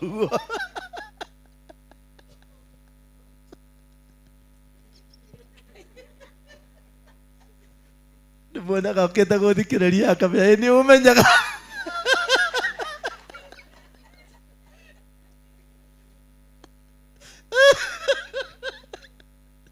ukagetha mekanitha pesa sitiari ciaku ni ciari na insurance. Yes, pesa ilikuwa yako, sio ulikuwa manager wa bank. Yes, siko na insurance ililipa na vijana wakakula mzuri.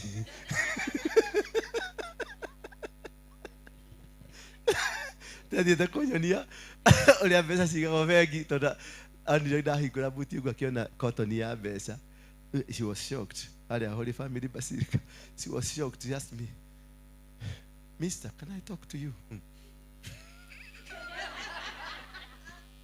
Yani wewe ukuimagine ni mwanamume gani huyu anatembea na gari kwa pesa kwa buti na agopi na hako peke yake. Okay, thank you. Hata Kiriskirobi alikuwa gamuisi. Hao ndio walikuwa natupatia deals. Hallelujah. May his soul rest in peace. Today I want us to look at the principles to change your life. Your story yote nimewapatia. I was preparing you for the principles to change your life. Tiakodora. Kai mutukata lino iye. Onari ogede hera fudo kine ko igera fegi na nego shiruta.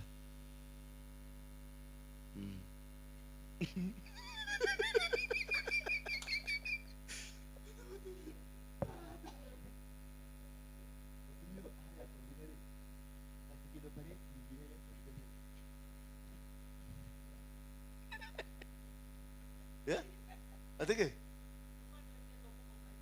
did it at the camera mode. I've never done that. No, I don't know magateli.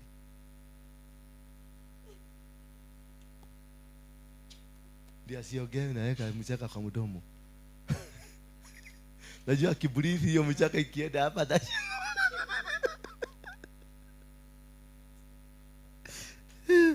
Nitawapatia ka testimony yangu inifuru vizuri. Si mtafurahi. Ni huyu mnaona ni exhibit kwa hapa. Exhibit. Ngede mwira mwanyo nete otuko. Bwana asifiwe. Are you happy always to be with me? Do you love me? Kama you love me, niwa mkono yako juu. No wonder watu wengi ni dark, tall and handsome. Hey, principles to change your life. What are these principles to change your life? Hizo zote nilikuwa nazungumza ni principles. How do you change your life? Digetekera gutwara na ndirekera designer naona vagu ya mutuba. Mutuba ni kwa mzuri lakini hapana. Hiyo tukatae, that spirit tukatae. It's a good ni kwa mzuri but haifai kuvaliwa na mtu wa Mungu. Yes, haifai kuvaliwa na mtu wa Mungu. How will you are you a second hand material?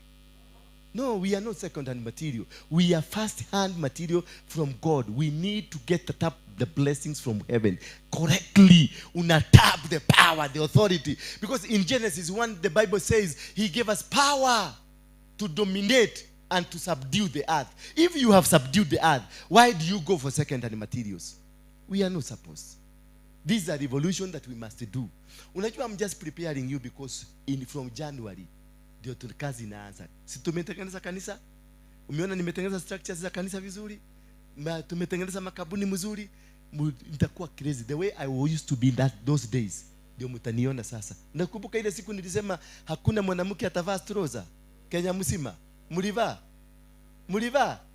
Kwa nini? Na nilikuwa nazungumzia kwa nyumba. Watiekelile Kenya ngima. Wewe wakelile. Mini skirt. Siku hiyo nilijua mama wakubwa wanakuaga na trouser, mini skirt na nguo mrefu. Na wiki mzima hakuna mama alivaa kitu mfupi. Wote nilikuta wakivaa. Najua hakuwa ananijua. Sasa nilikuwa natoa order alafu natembea mtaani kuangalia kama order imefanyika. Si mimi ni mdhamaki. Yes. Kila mtu kama yeye anafanya vitu kama hizo ni mdhamaki. Na siku moja naona kama nitakalia hiyo kiti. Ninyona gogo. Kado na gogo karo. Nona atoke Kenya hau. Ale si chief protocol ya State House. No ale si goshia no ahore ado. Ale si no ahore ado. One thing that you need to understand is that we will all be great in life. We will. If we are determined to become, we will all be great in life. It doesn't matter what you are doing now. It doesn't matter where you are now. It doesn't matter who you are. One point, one day, we will all be great. Bwana Yesu asifiwe sana. That is the most important thing you need to understand from today. That no matter the situation you are in now, it will not determine what you become. What can only determine what you become is your mentality. If you have a mediocre mentality, you're going to be poor. If you are poor here, hapa, kama wewe ni poor, tukienda na wewe supermarket zile vitu unanunua ni vitu za shilingi 10 na za shilingi 20 kwa sababu unataka to save. Wewe hata wewe nasaka kukuacha tu pole pole. Bwana Yesu asifiwe sana. Because you need, whether you have ni kidogo, but onyesha Mungu, I'm ready to spend. Maana Mungu amekupatia dominion to subdue the earth. Dominion to control, to eat the best of the earth, to live the best life that is supposed to be you. Sio kukuja kusema mimi nakaaga Nairobi na unakaaga Mukuru kwa Ruben. Surely. Nairobi gani hiyo? Na kwa nyumoshi fafanywa kete nyumba ya higa. Kwa nyumoshi fafanywa amejeka nyumba ya mabati mzuri, nyumba mzuri. Alafu unakuja umekaa Mukuru kwa Ruben, mahali ukikaa mkikula hivi unaona neighbor venye anafanya kule. Alafu unakuja kutuambia huko Nairobi. Sasa watu wa Mudhuru hapa wana tu nyumba tu Mudhuru hapa. Wanaweza kwenda nyumbani kuambia watu wanakaa Nairobi. Watu walidi kule Kibera, wa nyumba ni za matope. Can you go home Muluya? Can you go home kuambia mtu naishi huko Nairobi? No. It is a transfer of poverty from one region to another region. You must be wealthy. You must have the supremacy of what God wants you to do. Because nobody was born poor. Nobody was born that you will not make it. Nobody was born to suffer. We are born to conquer this world. God has given you a power and a prospective will to be able to conquer whatever that you are doing. Bwana Yesu asifiwe sana. Because he told you he has given you every plant, every animal, every bird, every fish, and everything. It is under you. Sasa kama wewe ni maskini, jiulize ni wapi mlikosana na Mungu. Wakodo likanyamu udhiuri yegai mlikosania na Mungu wapi? Because Genesis 1 verse 26, 27 and 28, the Bible says that he has given you dominion over the earth, and he said you subdue the earth. And then he said, I have given you the fish of the sea, the plant that is on the ground, and animals, birds, and everything, they are yours. And these are the things that makes you rich. You can never become rich because of anything. You only become rich because of a plant. You must sell something. You can only become rich because you have sold animals. You can only become rich because umeuza makuku. Hallelujah. Then God bless them. You see, you are already carrying every blessing, everything that you need. And then God blessed them. We begin from there, that God has blessed you. You are not a cursed man. You are not an idiot.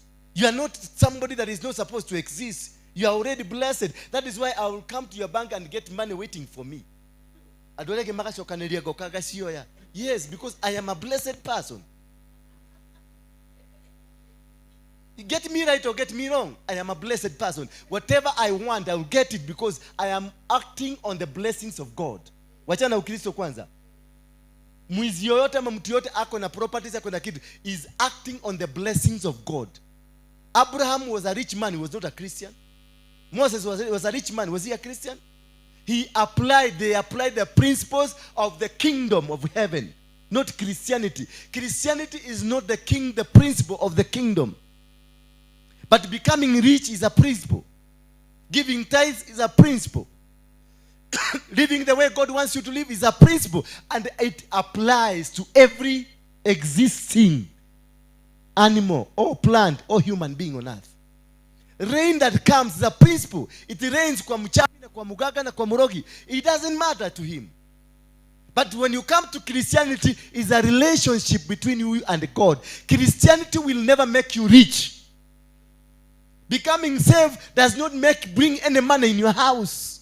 No, it is a good relationship. You create an upper hand relationship, an upper hand platform. Because now I am associated with Jesus. I can do many things. I can succeed in the grace, in the power, in the authority of God. But originally, whether you are saved or not saved, you deserve to become rich.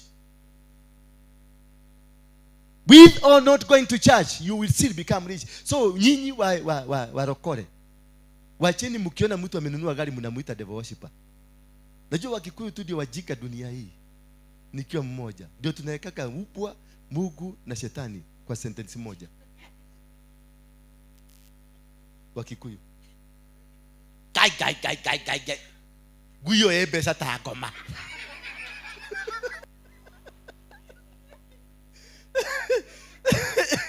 So unashitwa ate gai unaambia Mungu guyo M-pesa takoma. Na hiyo ni lugha ya Kikuyu. Na utakuta ni mchungaji kama mimi nasema hivyo. Kai, ati akwalia. Kai, guyo M-pesa takoma. Bwana sifiwe sana. And then God bless you. Must be speaking like a blessed man, living like a blessed man, walking like a blessed man. Everything that you see existing on earth belongs to you. Sasa mtaweza kusema roho ya mogeke imea. Hiyo ndio roho. Anything you see existing on earth belongs to you. It is only the art of connecting yourself to it. That is, activate the art of connecting yourself. Anywhere I will go on this planet and decide to settle, I will still be rich. And I will still be leading people, no matter what. Why? Because I know the principle of connecting myself to the will of God. Then the first will of God is to know that I am a blessed man. I'm not a beggar. I will not beg for you. Mnaonaga naliga. Mtu gade mwete hii. Mnaonaga hata kukanyaga yako si mnaonaga na kanyaga na style. Because it is my style. I will not walk your style. I will walk my style. I will live my style. I'll do everything my style. Don't do anybody's style. Ati kwa sababu unaonaga nikitembea hivi na nyinyi mnaanza kutembea hivi na hujui ni nini na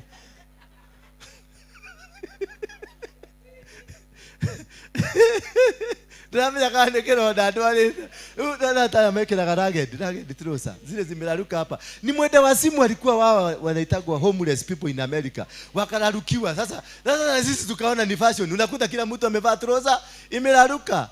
Na ni wale watu wamekunywa madawa kule America na Europe wanaitagwa homeless. Nguo zimeraruka kwa sababu ya kushinda wakikurutuka huko. Sasa sisi kwa sababu tunaamini Musungu ndio amebarikiwa. You see that art of believing. The Musungu believed that I am a blessed person. So whatever he does we copy. Ndio hata walituletea Yesu Musungu tukakopi. Wakatuletea kanisa ya Wasungu tukakopi. Wakatuletea nini? They never gave us an opportunity to know this God that wamekuja kutupreachia so that we can pick and understand him. We've never understood the God that was brought by a European. We've never. Ni kanisa tu tunakujaga na kupiga makelele na kufanya nini? We've never understood. Because if we followed the Bible itself, it does not say what the Muzungu alituambia. Bwana Yesu asifiwe. So understanding that you are blessed is the beginning of success. Then God blessed them. That's the first thing you need to understand. I am not an idiot. I am a blessed of God. That I'm operating from the blessings. If you know that, nobody will step on you. Hakuna. Nobody will shortchange you. Nobody will come and give you stories that are not adding up. I am blessed. Mwambie mwenzako I'm blessed. By who? Yes. Hiyo understand hiyo. Ukishika hiyo sasa tuanze kazi. Tuanze kutransact. If you are not blessed, I cannot transact with you. The beginning of all, I am blessed by God. So you are talking to a blessed person. Na unakuja sura kama unakaa serious. You are talking to who?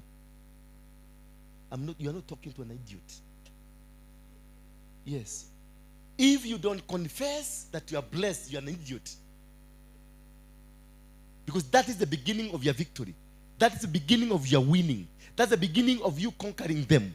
You can only conquer them by intimidating them. Hallelujah. That is what we call subduing. But if you come from the position of you being intimidated, you become a slave. Hallelujah. That is why you are slaves. Look at yourself. That is why you are a slave, because you came from the position of being intimidated. But me, tebu jaribu siku moja kuni-intimidate. There is nothing you can do to me. Yes, hata uliza watoto wangu, hata angalia jero wangu, jaribu ku-intimidate mtoto wangu. Nimewatrain wamekaa kama mafia. You cannot intimidate them. Niliwaambia, if you cannot behave like me, then you are not of me. I'm a blessed man, so I produce only blessed people. I can't. Mtoto wangu, jero wangu ukiangalia kwa uende kwa phone book yake ya nini ya M-pesa, hawezi kukosa 30,000, 50,000. Na ametugoka sisi wazazi. Mimi amegoka anko huyo, amegoka daddy, kuna kitu nilikuwa nataka kununua, ni ya pesa ngapi? Ni ya 2,500. Sasa anajua ya mention 5,000 nitatoa 1,000 ama 1,500. Sasa wanaidaka pale juu because they know how to get it. They know how to get it. They caught it. Bwana Yesu asifiwe sana. They will do what? They caught it. That is how you train your people. Sitakaa na nyinyi hapa mkiwa pua mpaka mwezi wa Disemba na nimewapatia yellow card. Nyinyi wote nimewapatia yellow card.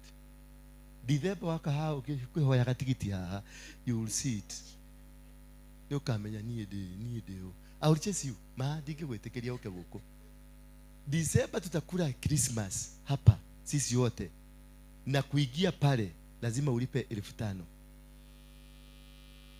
Kuingia pale kadi itakuwa kadi 5,000.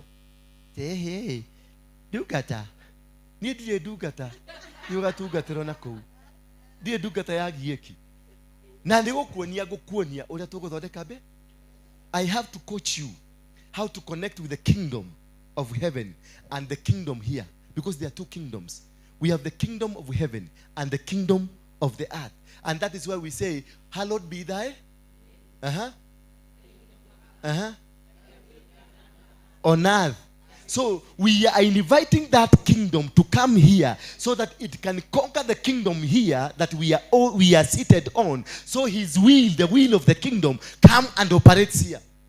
That is why I would always eat nice fruits, because I already invited that kingdom. And that kingdom is the owner in your hinasema, and then God blessed them. That's the kingdom of heaven. So when you invite the kingdom of heaven to come and settle here, it will conquer all the enemies for you.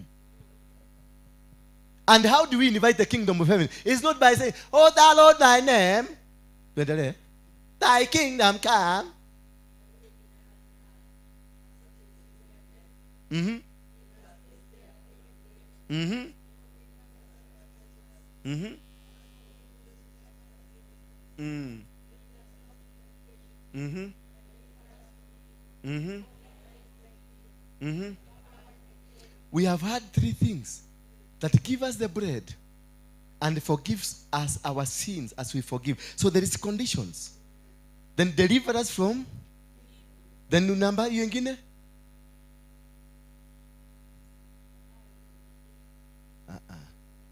After, give us the bread.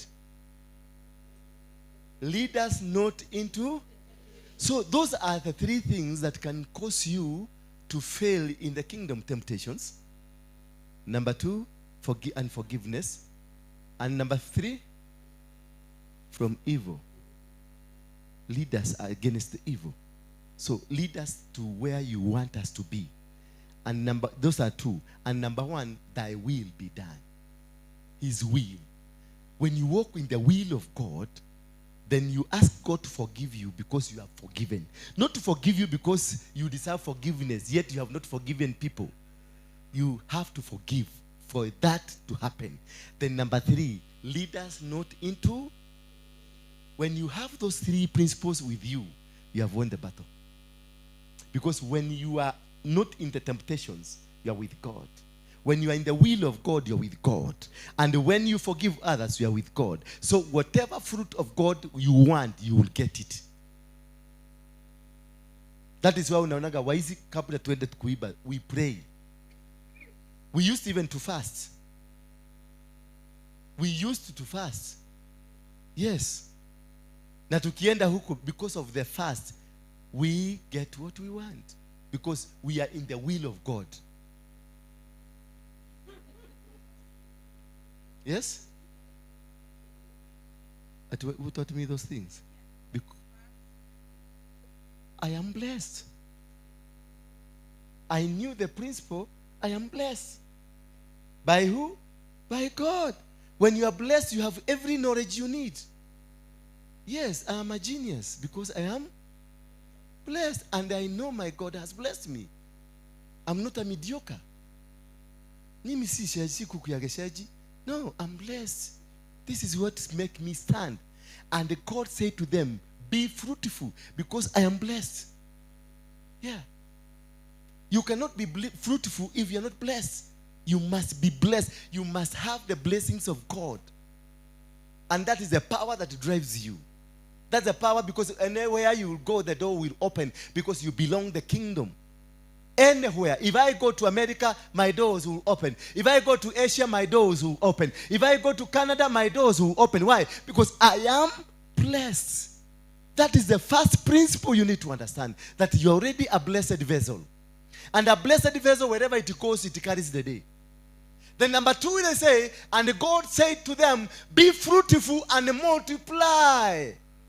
Nothing that is not blessed can be fruitful and can multiply. Nothing. If you are not blessed, you cannot multiply. You are stagnated because there is no blessing hovering over you. You have not connected the plug of the blessings of God.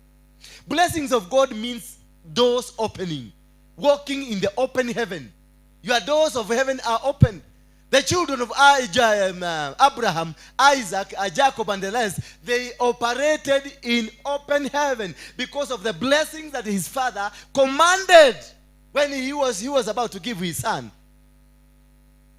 for a sacrifice. That is when God told him, Ati, you surely, because of you not doing what? Denying me your son, surely you are going to be blessed, and your generation will be blessed forever. Even their enemies will not be able to counter them. Why? It is not them that did the blessing.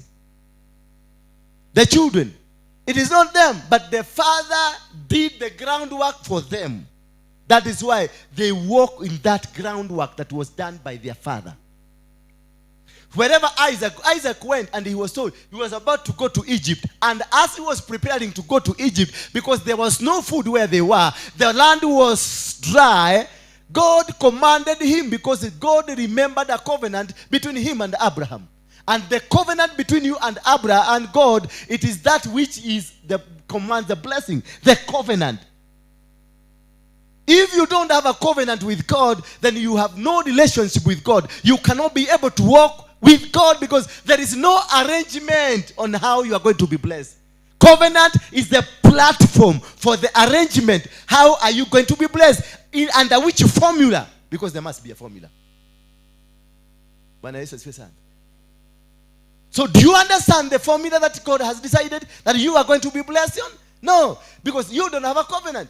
When Abraham was about to give his son, God came on and gave him a goat, and then he made a covenant and he swore. God swore to Abraham and told Abraham, I will bless you. I will bless your generation. They laid a covenant. Through the covenant of God, that is where the blessings of God will come. Blessings will not come where there is no covenant. That is why you see people who are going to Freemason. They give their sons and then they make a covenant with them. They sell their soul to the devil. Then the devil gives them cars. Hello. Be fruitful and multiply. Why? Because there is already a covenant between man and God. So he has created a platform of being a blessed person. So a blessed person must walk in blessings. And the blessings are being fruitful and a multiplication. Then fill the earth and subdue it. Principle 3. You must be able to understand that this earth is smaller, or rather, it has a space for you. This earth has a space for you. So you've been told, fill this earth with what? With many houses, with flats. Fill this earth with businesses. Fill this earth with vitunguu na nyanya kwa mashamba. Fill this earth with churches like this one. Fill it, and then once you fill it, make sure it talks your language. Subdue it. Do not ever allow the earth to come here. Ikikuja hapa inakumeza, inakuweka 600. Kanyaga ikanyage. Tembelea juu ya hiyo, because you're already a son of a covenant. You have made a covenant with your God that everything that he created belongs to you. You are a part of the covenant of enjoying the fruits. Fill the earth and do what? Subdue it. Have dominion. Principle number 4. Have the dominion. Make sure that you dominate. No matter where you are, no matter whatever you do, dominate. Angalia huyu mama alinyanyaswa. Huyu mama anafaa kuwa mtu mkubwa kabisa Kenya mzima. Lakini amefugiliwa mahali pamoja. Mtoto amefugiliwa pahali pamoja. At the end of the day walimweka juu ya wheelchair. Because they know who she is. They subdued her. That is how the world will subdue. They subdued her. Na akakaa into the will of these people. And she was not able to stand until wakati amekuja hapa, akakuja. And for you kufuguliwa, ndio unaona kuna watu tumeitwa tofauti. Harrison Nganga, ukienda kwa Harrison Nganga atakwambia utakatifu. Ukienda kwa Harrison Nganga hivyo umejipaka hizi, atakwambia enda utoe. Yes. Because anaona hii, anaona shetani. Bwana Yesu asifiwe sana. Ukikuja kwa Waruinge nakwambia kaa hivyo ulivyo, lakini nitakunyorosa. Ukitoa, wakati wa kutoa hakuna mtu atakwambia, utajikuta umetoa. Mimi nitakaa na dhambi zako na maondo yako yote. Hapa tuko na walevi wengi sana. Walevi ambao wako kanisa hii ni walevi, na nimewaput on notice. Wale tumekaa na wao wrong na unajua ni mlevi, nimekuput on notice. Usiwahi ingia kanisa hii kama unanuka pombe. I put them on, wale wa kizabu. Lakini wa sasa wale wamekuja leo, tutatembea na wewe. Hata mimi nilivumiliwa, lakini kuna mahali niambiwa usirudi kukuja hapa ukinuka pombe. Mume wangu ni mlevi, ananuka pombe. Usituletee hiyo. Then have dominion over. That's principle number 4. That you get the dominion over. Kama ni biashara, make your biashara ndio ina win that village. You don't run away from competition. You dominate them. You sit on them. You conquer them. Do you know what made Elijah win over the 400 prophets of doom? Did you know what? Do you know what happened to them? That he won over them 400? Wakikuja kusema wataakisha moto, they knew it was possible.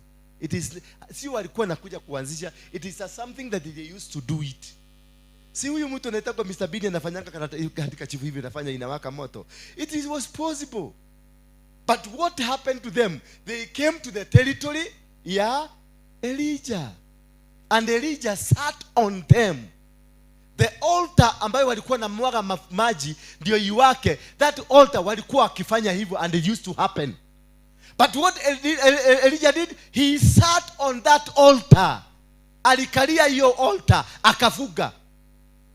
They tried all. Wakatoa sacrifice zote mpaka wakafika mahali pa kutoa their own bodies as sacrifice. Wakaanza kujikatakata because they could not imagine how this will not work.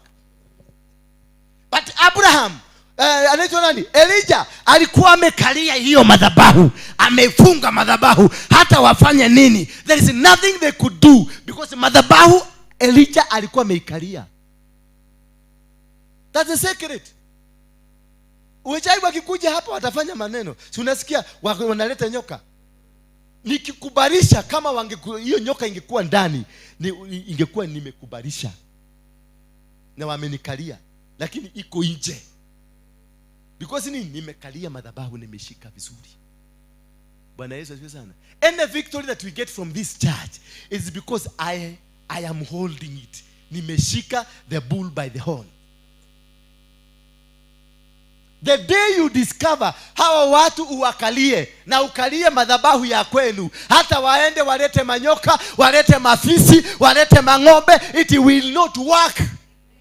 But if they sit on you, that is why they will want to remove you from the house.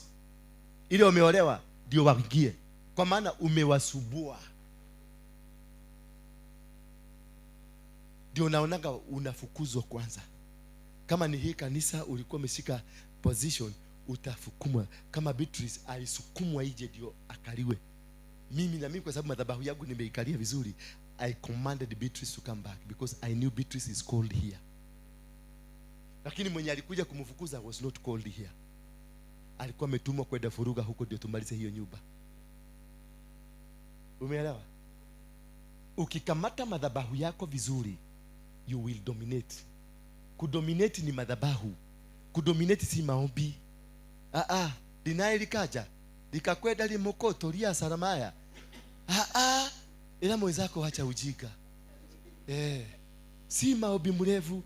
Kukamata anga na kukamata dominion, it is you to raise altars. The altar ya Abel na altar ya Cain, si ati ya Cain ilikuwa baya, the approach of Cain ilikuwa baya. Yule akaigia mbele na kamdominate. Bwana Yesu asifiwe sana.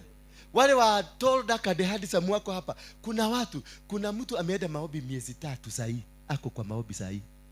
Na Mungu wake alimwambia ameshika torodak. Amenikamata.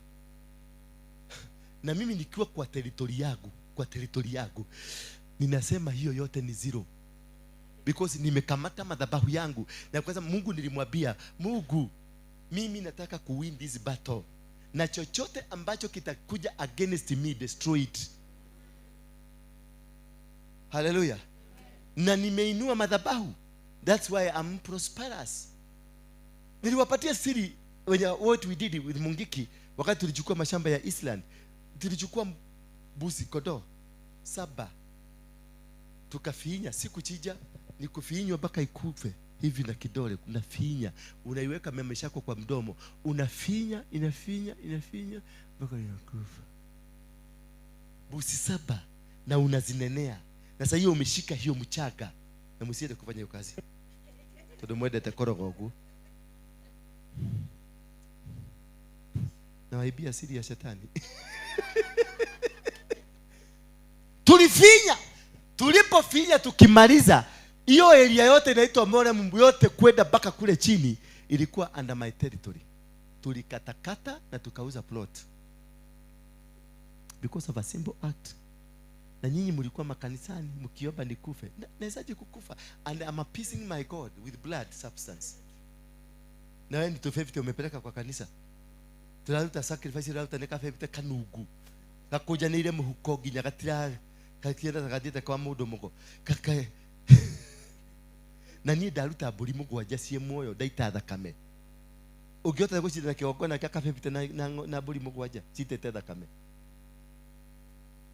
Change your mind. Watu wa Freemason wametoa watoto, wametoa bibi zao, wameendesha magari. Na wewe hapo nakuamilia na ka 50.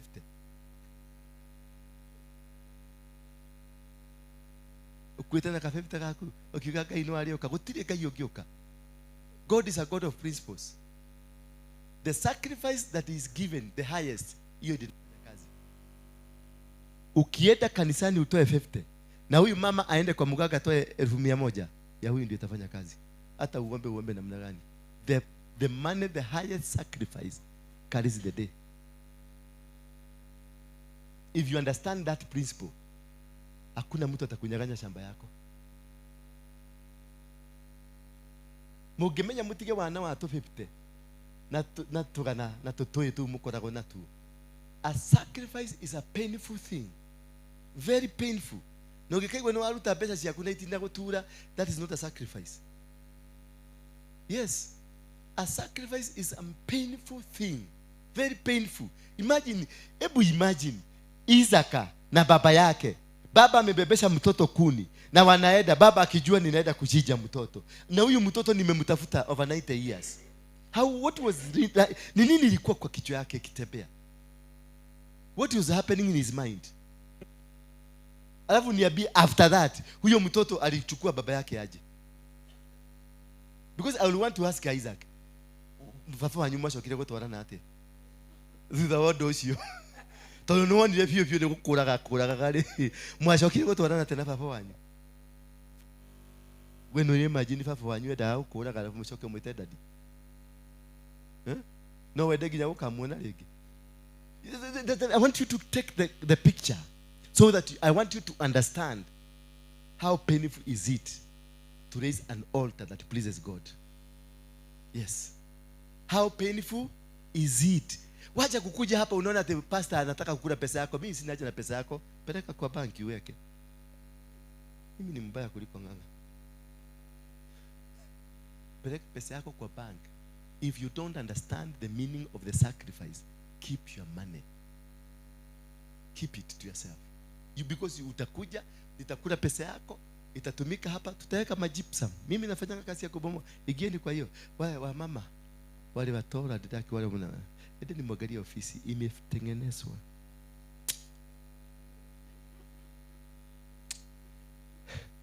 Sasa wacha nikuulize. Huyo mwenye ametengeneza, amekuja ametumia mamilioni yake ya pesa ametengeneza hiyo ofisi. Let me give you a good example. Uzuri ni vile namjua ameolewa. Akinitaka na hiyo if aitani ikue sacrifice, atanikosa? Atanikosa? Hawezi kunikosa. Hawezi. Akiitani ikue sacrifice, hawezi kunikosa, atanikamata. Did you get me?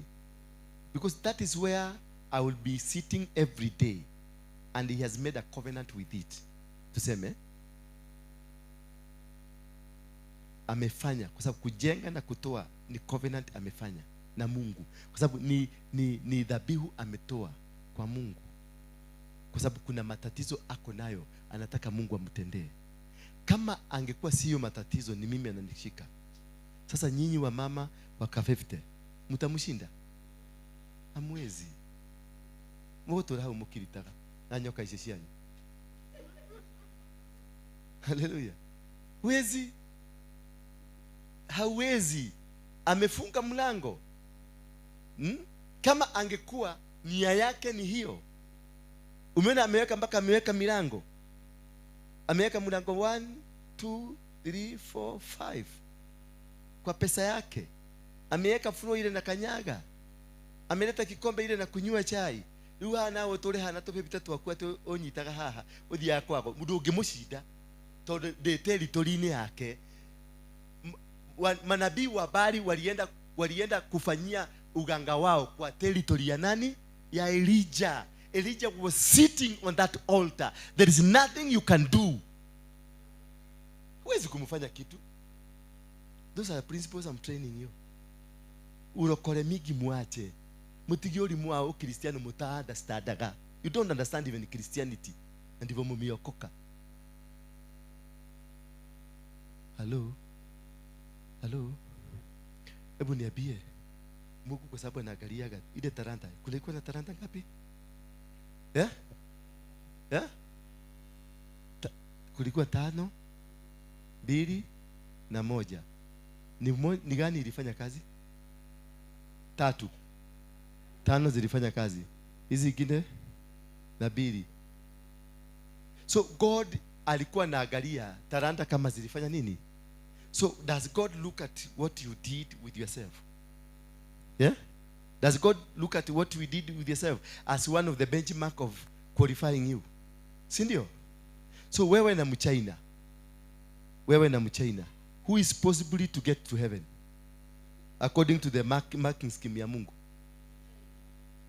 Na umeokoka. Wewe na musuku who is likely to get there? Tukiangalia na benchmark ni mzungu. Because tukiangalia hiyo theory ya talanta, wewe hakuna hata moja yako imesharikia. You are still a beggar. Siri uikalete hawaetelele kwela dada. Dada. Ni daigwa mwathani ajira kwaririe.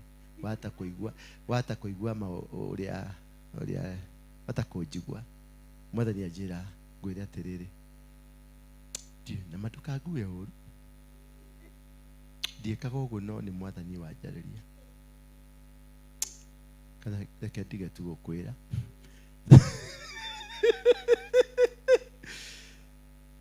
No reke tu gwire tondu ndaigua ngihimiswo. Tamakai. Tiga kurira dada. Mwathani kari kindagwikire. Unigo mwathani uria gutumire ndigirwo anja kumuria niki ndagwikire.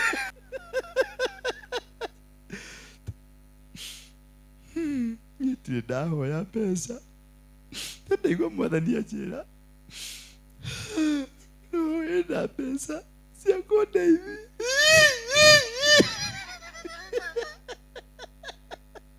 Yani agaguprepare ground kinyo karuta kanyamu gacoka hago ni tha. Ni ndinge kuiguira tha. Rohetia ukiwererithie wakwa ofisi. Kuma kuuta kanyamu galite itumbe. Every leader in your life has got an assignment. There is no leader on earth that exists without what?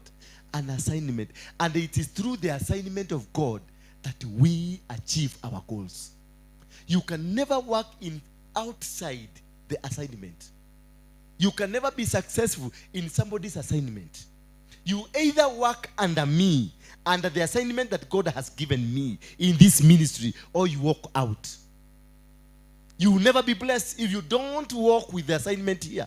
If you are not going to live and walk according to my instructions, because my assignment God has given me, and under that assignment He has called you to come and supplement and to support the assignment. So the blessing you're going to get out of the assignment I have, not out of you to kuja tutoshane.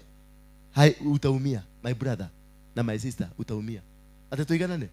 Ati anado hetu ana assignment. Hauna key, hauna code, the passcode for the ministry, for the assignment that God has given you. You don't have it. So there is nothing that will yield to you.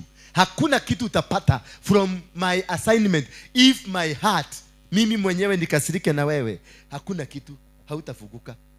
Ogoturaha ukiritaga. And that's why I see, do not touch their anointed. When David was given the responsibility, alianza kukusanya the people who were reject. Ama alienda kutafuta watu wazuri. He looked for rejects. Those rejects ndio walikuja wakainuka, and they formed the kingdom. Because they what? Wali surrender into the authority ya David. Therefore the blessings ambazo zilikuja kwa David ziliteremuka towards kwa wengine, so that God empowered them to be able to sustain the kingdom of David. So if you walk with me, because this is a kingdom, if you walk with me genuinely, diligently, and openly, then what will happen? Every blessing that is coming to me will trickle down to you. That you see in a church, kuna watu wamebarikiwa na kuna watu wamekuwa wanaoperate on a curse. Why? Because they went to think that they can be equal to the authority that is there. You can never be equal to any authority if you don't have an authorization code. You must have an authorization code. And this code ndio itakufungulia milango na ikufungulia madirisha. This code ndio itakufungulia. We will never be equal. We will never. Hata ufanye nini? Hata ukuje na kisugu yako na Kifaransa uchanganye, kitoe lugha nyingine na weke Kijerumani, kitoe verb na nini na nini na verbs na nouns, you will never be equal like me. We will never walk with you. Utakuwa tu hapo na kuangalia, najua you are going to die the next minute. Nitakutembea tu naye hapo nikijua kaka niko diraka adira. But if you submit to the authority and to the assignment that I have given to me by God, anything that God will release to me will be released to you. Bwana Yesu asifiwe sana. Because you have been picked as a soldier. Umeinuliwa kama mtu wa kunisaidia, msaidizi wangu. So chochote ambacho, na katika kusaidia, kuna wale wameitwa wakuje wajenge, kuna wale wameitwa wakuje wachote maji, kuna wale wameitwa wakuje waweke roof, kuna wale wameitwa wakuje waweke every department that iko hapa has its people that have been sent to come and work on those departments. And each department you will be given wisdom according to that department. When Solomon became a king, he was not wise as people think. No. He slaughtered 1,000 dumes. Alichinja ng'ombe 1,000. That is what makes him tick. He is superior in this world because hakuna mtu mwingine amewahi kuchinja ng'ombe 1,000. And that is when alipoulizwa na Mungu, Mungu alimtokelezea pale Mount Gibeoni, akamuuliza, niulize kile kitu unataka nitakupatia. Solomon aliongea maneno yote, but at the end of it, the story, aliambia Mungu, nipatie wisdom. So ng'ombe 1,000 zinanunua wisdom. Hakuwa na wisdom. Abraham was not born a wisdomatic person. Alinunua. Hallelujah. For you to become wisdomatic, lazima ubae. Yes.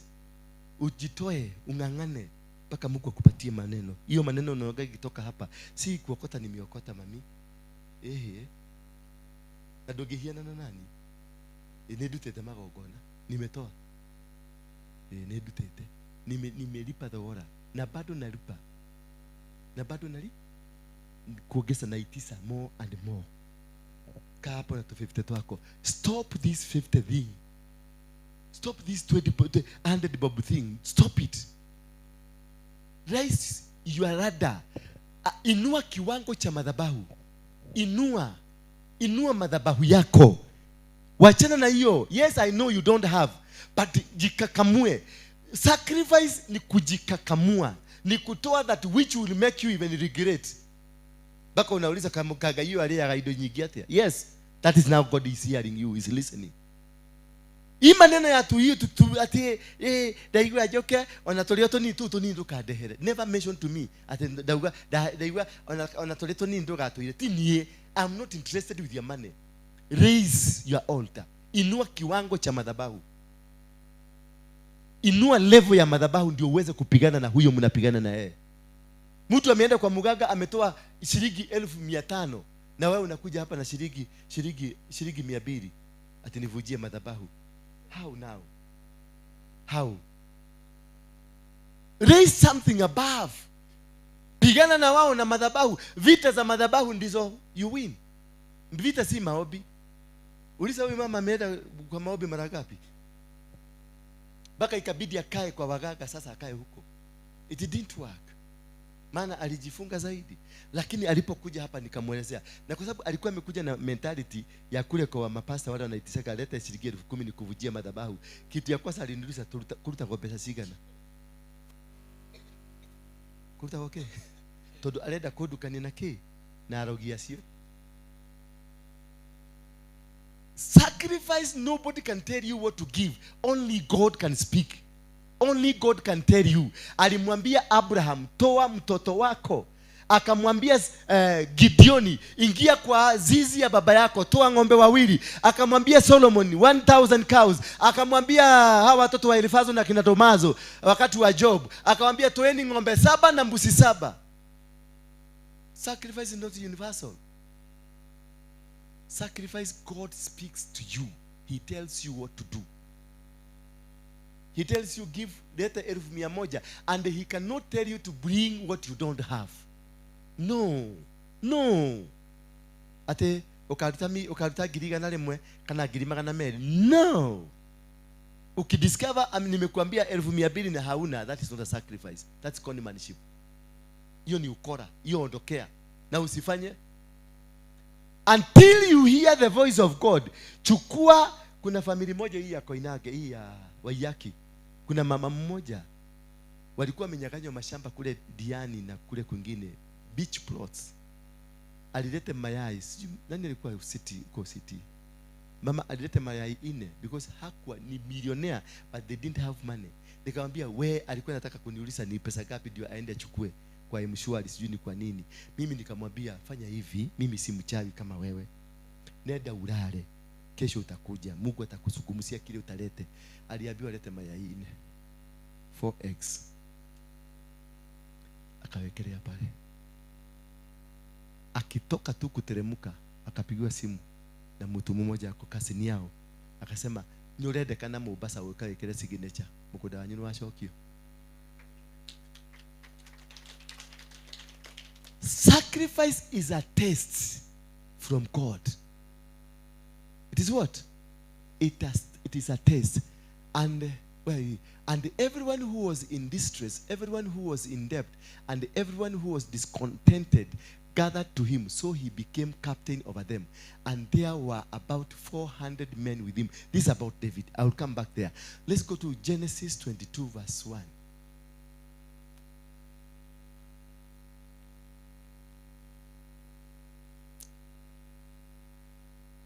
Are we together? Are we getting there? Are we understanding? Na hii klasi mtakuwa mkitoa school fees.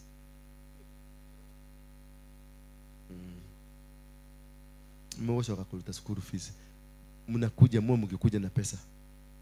Ni order, si request. Wana mama kadona akayaje kule hii na turalilo twa hewa fule heane fule. Nyoba geteke wikalile ndege afule. Zitimeno la kana nefule. Manake shira kwa na kamera nefule. No way. Now it came to pass after these things. And how?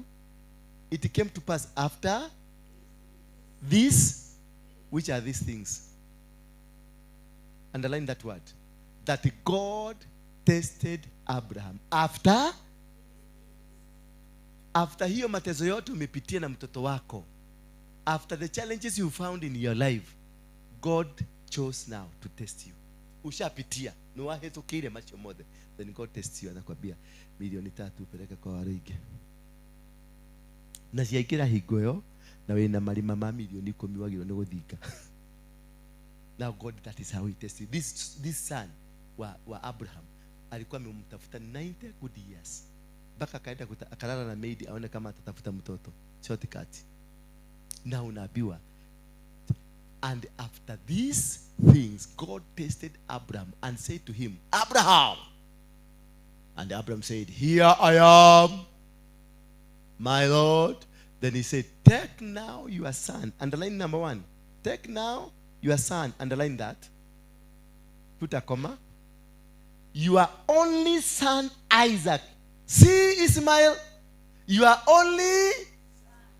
That is number 2. Number 3, whom you love. That is what you give as a sacrifice.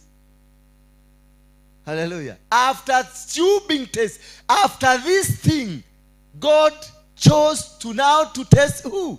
Abraham. What did he do? Take now, not tomorrow. It is now. A sacrifice is now. Not an argument. Take now your son. Put a comma and the rest there. Now. You are what? Your son. 20 number 2. Number 2, read. Your only son. And his name is Isaac. Because he knew there is another son. And he is an underline only. Remember hako na mtoto mwingine, lakini Mungu anasema you are only, and the name is, so your sacrifice must have a name. You don't give a sacrifice without a name. You have to give it a name. Hii ni ya kufanya hii. Yes. Sio lazima uandike kwa bahasha. Wewe you have a covenant with God.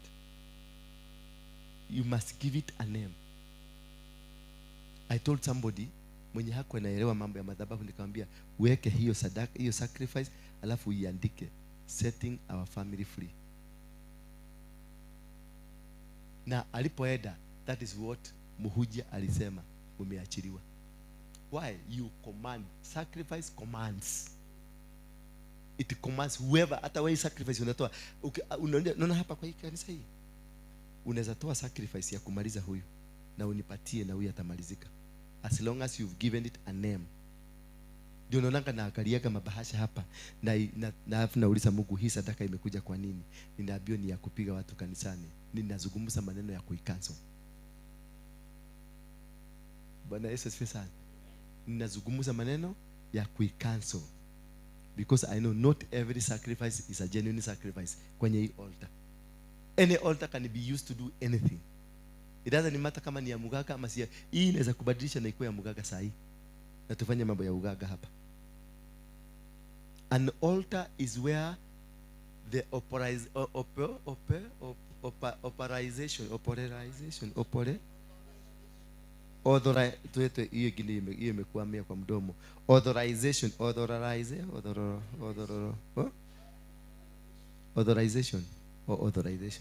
That is in an altar. That is where authorization of spirits are commanded from. So they don't say which spirits. They say an altar is a place where spirits are authorized. So I can authorize an evil spirit from here, and I can authorize a godly spirit from here. So it is upon me now, as the man in this altar, the guardian of the altar, to make sure any altar, any spirit, evil spirit that has been authorized through this altar does not move, does not work. Because wale watu tuko na hapa ni wachache. Umesikia kuna nyoka? Nyoka, ukiona ndoto ya nyoka ni uchawi. Bwana Yesu asifiwe sana. Ukiona ndoto ya nyoka ni nini? Ni uchawi. Kuna watu wamenishikia uchawi. Ndio nikuwe toro dark and handsome. Wow. Unasikia wanaenda gaba. Number 3, underline this. Whom you love. Hello? It must be something that you really, really love. Not usiende kutuchukulia maguo zile ati gwesi diende gagwekerai. Ndiagire ndehe kigongona ine. Ucio ni orogi. Yeye ndio uchawi. You give that best thing that you love. Bwana Yesu asifiwe sana. Whom you love, and go to the land of Moriah. Tumeona number 1, take your son. Number 2, your only son. Number 3, whom you love. Number 4, go to the land of Moriah. An altar you are authorized by God where to take it. You just don't go because you umeona mtu kwa YouTube. Ate wewe ni wakahita kaka. Gaini yako erete okay. God must speak to you because that is where he knows. Hapo ndio atakufungulia.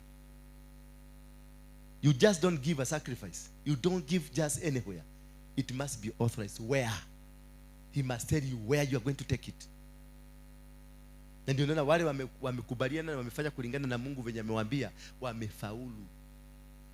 Haleluya. Wamekuja na wamefaulu, na kuna wengine tuko na wao hapa bado mpaka saa hii. They are living as though they are living kwa shetani. In the land of Moriah, and offer him there as a burnt offering. It must be given the name by God. It is a burnt offering. Number 6. In one of the mountains of which I shall tell you. That's number 6. In one. Moriah is the main mountain. Mount Moriah is the main mountain. In Mount Kenya. Mount Moriah is the main mountain. But in the mountain, there are small mountains. Not every mountain is a mountain. Hallelujah. It must be described by God. It is in a mountain, Mount Moriah. Huko ni Mount Moriah. In one of the mountains in that mountain, where I will show you. Did you get me? The mountain you are going is Mount Moriah. But in that mountain, there is a mountain where I am. That is what he's saying. There is a mountain where I am. In one of the mountain where I will show you. He was not shown down there. He will have to go to the mountain first. Then once in the mountain, he will wait for the next direction. Hallelujah. Yes, tell Baba. So Abraham rose early in the morning and sandaled his donkey and took of his young men, 2 of his young men with him, and Isaac and his son, and they split the wood for the burnt offering, and rose and went to the place of which God had told him, Mount Moriah. He obeyed. That is principle number 7. He obeyed. Then on the 3rd day, underline that day, he reached there and waited for God for the next instruction. He stayed for 3 days. Sacrifice. No. Come sit down and wait for that moment. God operates in times and seasons. No. That is not a sacrifice. That's an offering. Then on the 3rd day, Abraham lifted his eyes and saw the place afar off. 3rd day of sitting, waiting for the next direction. All that we have started kutoka mwanzo. Umeona nini? It is a God-guided mission. It is not your mission. This is not your education. It is not your theology. Hapa theology haigii. Mtu wa theology akikiweza kumwambia maneno hii anasema you are not fully delivered. Because haigiani na vitabu. Mjamaa ameambia he waited for 3 days. Hallelujah. Abraham said to his young men after waiting for 3 days, and he said to his young men, stay here. Principle number 9. Say what? Because they were not part of the sacrifice. So you don't go with the people who are not part of the sacrifice to the sacrifice. You don't go with them. That is why you don't involve your brother, your sister. Don't involve anybody. It is God who spoke to you. And he not spoke to the family. He spoke to you. He has anointed you and given you permission to break this altar, to become a Moses of your family. So don't go at Kerani, my brother. Part of the brothers you are calling and part of the altar you are going to destroy. They will destroy you before even you start the journey. Hallelujah. That's it. You have to keep it secret until you win the battle. You keep it private.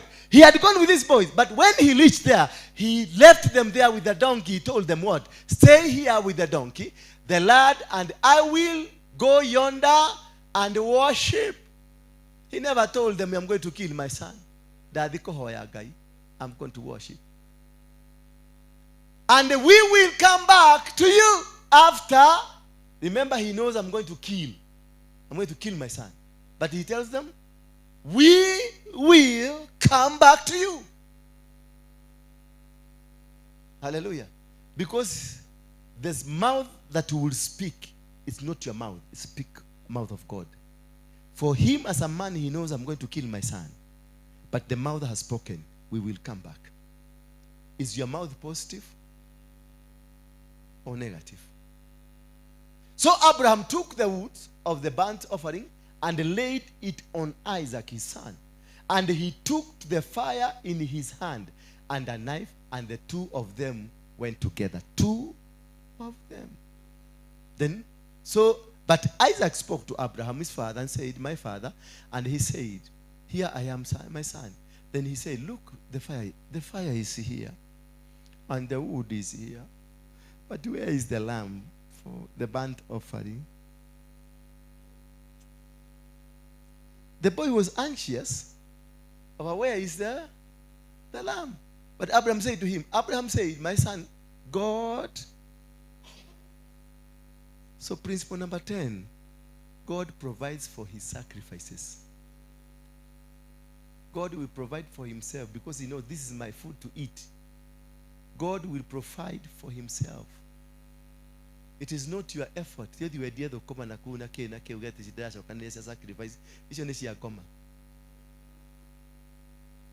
When he tells you go for this, he has it there. He will give it to you immediately. God will provide for himself. Hallelujah. The lamb for the burnt offering. So the two of them went together. They came to the place of which God had told him, and Abraham built an altar. Principle number 11. You build an altar first. He built an altar there, and the place placed the woods in order, and he bound Isaac his son and laid him on the altar upon the wood. Why did he lay the altar first? Do you know why? Before killing Isaac? Because the altar will bind the son, not to fight back. That's the purpose of the altar. It will bind the son. The son did not even respond, not even lift a finger. He laid. He was told, lie down. He went down. Because the altar started speaking. That's what say, the altars that speaketh. So, for you to win any battle, you lay an altar before they come. Do you get me? Yes. They will call you a morogi. Late in the night. When they come, you will have subdued them. Wakikuja wataongea maneno yako. Because that's now you are sitting on your altar. Hallelujah. So the boy, when he was told to weka kichwa, aliwekelea bila question. He didn't go, Daddy, you want to kill me. Dad, no. The boy went down because the altar has commanded so. Are you getting that? And Abraham stretched out his hand and took the knife to slay his son. But the angel of the Lord called him from heaven and said, Abraham, Abraham. So he said, here I am. And he said, do not lay your hand on that lad. Do not do anything to him, for now I know that you fear God. Since you have not withheld your son, your only son, from me,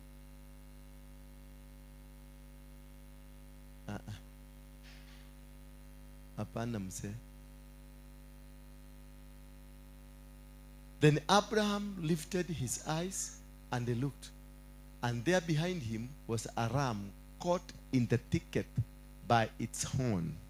So the sacrifice from God is caught somewhere. It is in the thicket. It is caught somewhere. For you to see this sacrifice, you must have obeyed the instructions of God for him to open your eyes to see where it is.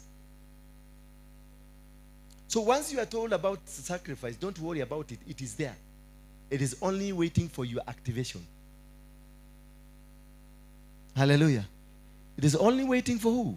for your activation. Cut the ticket by its horn. So Abraham went and took the ram and offered it up for the burnt offering instead of his son. Then what happened? And Abraham called the name of the place, the Lord will provide. As it is said until this day, in the mount of the Lord it shall be provided. In the mount of the Lord it shall be. Yes. Hallelujah. So well did Maku. Then the angel of the Lord called Abraham a second time. Hallelujah. Now you are in the principles of your success. Then the angel of the Lord called Abraham the second time out of heaven. And what happened again? And they said to him, by myself I have sworn. Was that the angel of was God? That is not angel. That is God himself now. But he's appearing to him as an angel. By myself I have sworn, says the Lord, because you have done this thing and have not withheld your son, your only son. Blessings I will bless you. Hallelujah. Blessings I will bless you because of your obedience to follow the principles.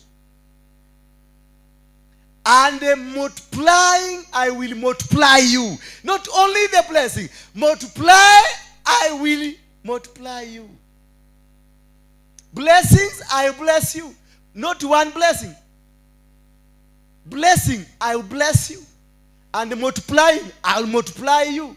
Your descendants as the stars of heaven, as the sand which is on the seashore. And your descendants shall possess the gates of their enemies. Your descendants shall possess the gates of their enemies. That anything you want from whoever that you want from, you will possess. You don't need science. You don't need arabakandura barakanda. That is a process. The enemies have been given to you. Na kitu chochote ambacho ni cha adui unapatiwa ni utaha. Uko niko kweta utaha. Yes. Nikyo demo radi metone je utaha. In your seed, you see now, because of that act amefanya, in your seed all the nations of the earth shall be blessed. It is a command that is none like that. In your seed, mbegu yako, katika mbegu yako, the earth will be blessed.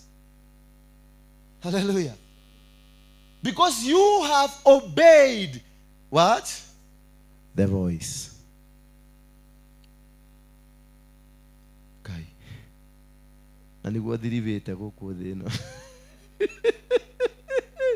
It was such a simple thing. So Abraham returned to his young men, and they rose and went together to Beersheba, and Abraham dwelt in Beersheba. He has started now. The operation has started. Everything is working. So Abraham returned to Baba. The operation has started. Moving on. Now it came to pass after this thing that it was told Abraham, saying, indeed Milcah also has borne children to your brother. No. Isa, vitu vimeanza kutokelezea. Hallelujah. The blessings zimeanza. Nikikimureda. Kuna kitu kingine mnataka? Edeni nyumbani. Wekeleni pesa hapa muende. Na leo sioni mtu, wekelea pesa hapa, uende. Nataka kujenga imani yako. Deliverance imeanza ya kutajirika. Na mfanye haraka. It is now. So umesikia ni now? Yes. Na hii service msikujage, hii ni service ya madhabahu. Msikujage bila kitu. Umenielewa? Hii ni service ya nini? Ya madhabahu. Msikujage bila kitu. Hiyo story yote nimepatiana, unaigharimia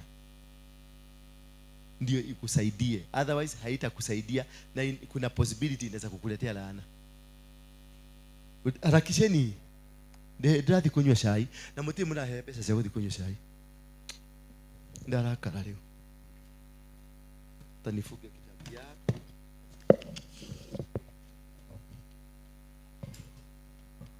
Rugi eterere igamwira riri. pokea gari, pokea shamba. Hii nonsense. Sitakwambia nakupatia process. Usipotajirika mwenyewe.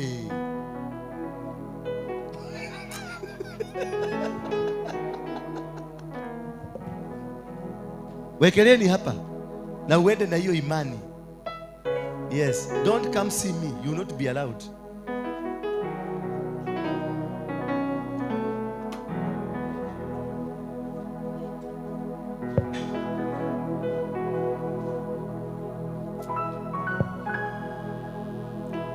Kama unajua maana ya kufanya hivyo, unaelewa. If you know, you know. If you know, you know. Na because of that, on Sunday I will be anointing. So come with a sacrifice because of today. Mumenielewa? On Sunday come with a sacrifice because of what I've taught today. I will be anointing you so that when you cross the year, you cross with success, with victory.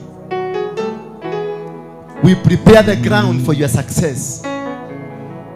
Ninaomba uwepo wako uende nasi. Ewe Bwana wa majeshi nisikie. Kama uendi nasi, hatutaki kutoka hapa. Hatuwezi peke yetu, enda nasi. Ninaomba uwepo wako uende nasi. Ewe Bwana wa majeshi tusikie. Kama uendi nasi, Simama uinue mikono yako juu. hatutaki kutoka hapa. Hatuwezi peke yetu, enda nasi. Tutavua mapambo yetu, vitu vyote vya thamani kwetu.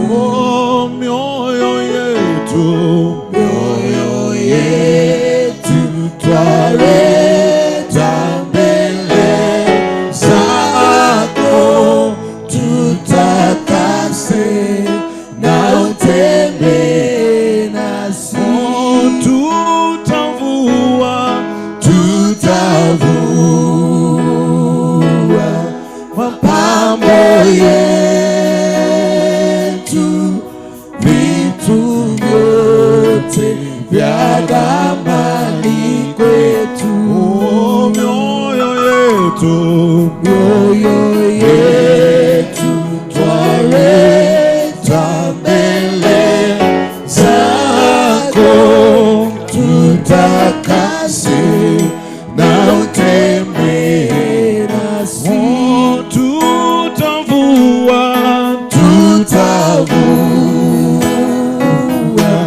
mapambo yetu, vitu vyote vya thamani kwetu. Mioyo yetu twaleta mbele zako, tutakase na utembee nasi. Tutavua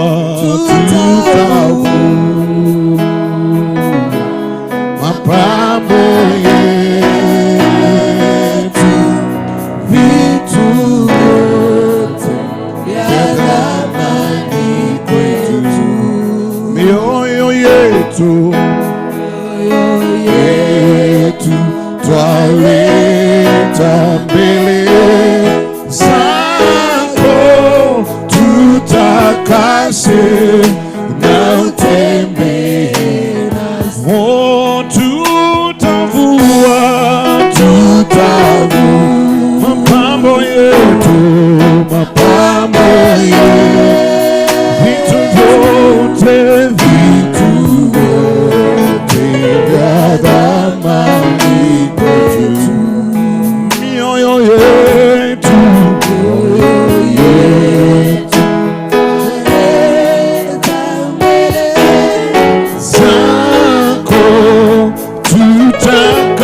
utakase na utembee. Oh, tutavua mapambo yetu, vitu vyote vya thamani kwetu, mioyo yetu twaleta mbele zako, tutakase na utembee. Tuatua shingo gumu, tusamehe. Hatufai mbele zako, turehemu. Tusafishe Bwana, tuonyeshe uso wako, twahitaji rehema yako, enda nasi. Tuatua shingo gumu, tuatua shingo gumu, tusamehe. Hatufai mbele zako, turehemu. Oh, tusafishe Bwana, tuonyeshe uso wako, twahitaji neema yako, ila tuatua shingo gumu, tuatua shingo gumu, tusamehe. Hatufai mbele zako, turehemu. Tusafishe Bwana, tuonyeshe uso wako, twahitaji rehema yako, enda nasi. Tutavua mapambo yetu, vitu vyote vya thamani kwetu, mioyo yetu twaleta mbele zako, tutakase na utembee nasi. Tutavua mapambo yetu, vitu vyote vya thamani kwetu, mioyo yetu twaleta mbele zako, tutakase na utembee. Oh, tutakase na utembee. Bwana, tutakase na utembee. Oh, tutakase na utembee nasi. Mataifa yote yanakufahamu kuwa wewe ni Mungu usiyeshindwa. Mataifa yote yanakufahamu kuwa wewe ni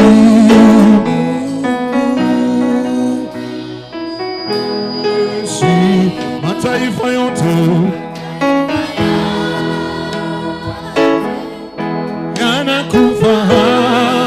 yanakufahamu kuwa wewe ni Mungu usiyeshindwa.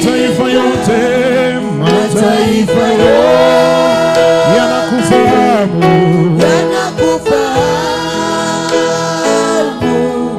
kuwa wewe ni Mungu usiye. Mataifa yote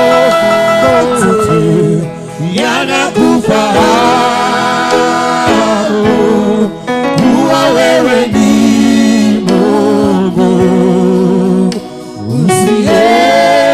Mataifa yote yanakufahamu Bwana, yanakufahamu Jehova kuwa wewe ni Mungu usiyeshindwa,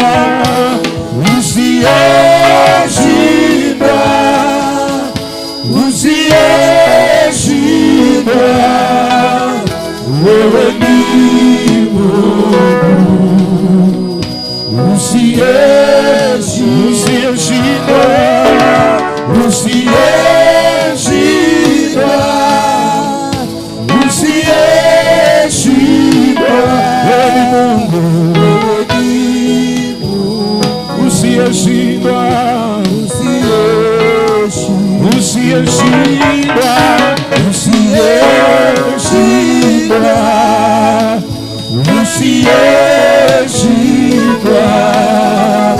wewe ni Mungu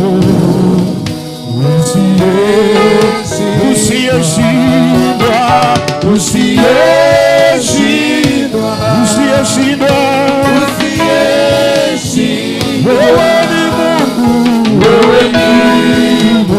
wewe ni Mungu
Nitabibu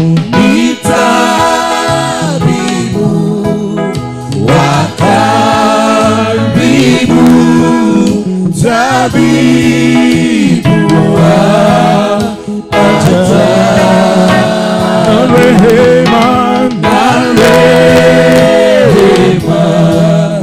ya daima ni dawa yake. Ni tabibu wa karibu, oh, tabibu wa ajabu, na rehema za daima ni dawa yake. Ni tabibu wa karibu, tabibu wa ajabu, na rehema ya daima ni dawa yake.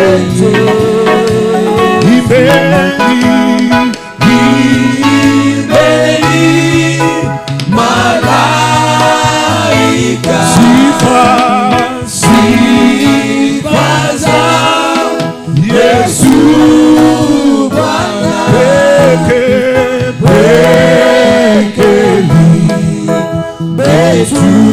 limetukuka jina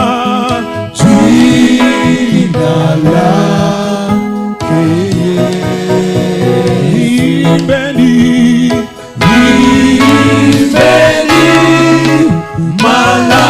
malaika, sifa za Yesu Bwana, oh, peke limetukuka jina lake Yesu. Hatufai kuwa hai wala hatutuwai, ila yeye kweli ndiye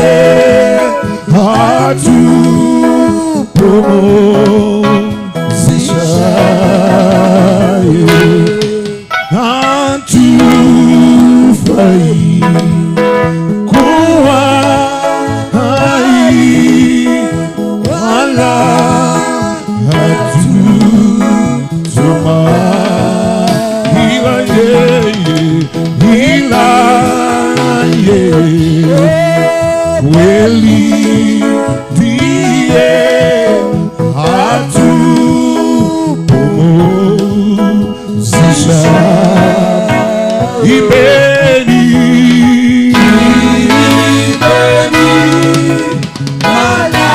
malaika, sifa za Yesu peke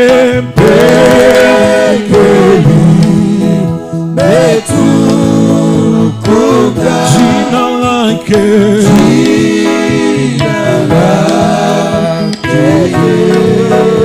Oh, imbeni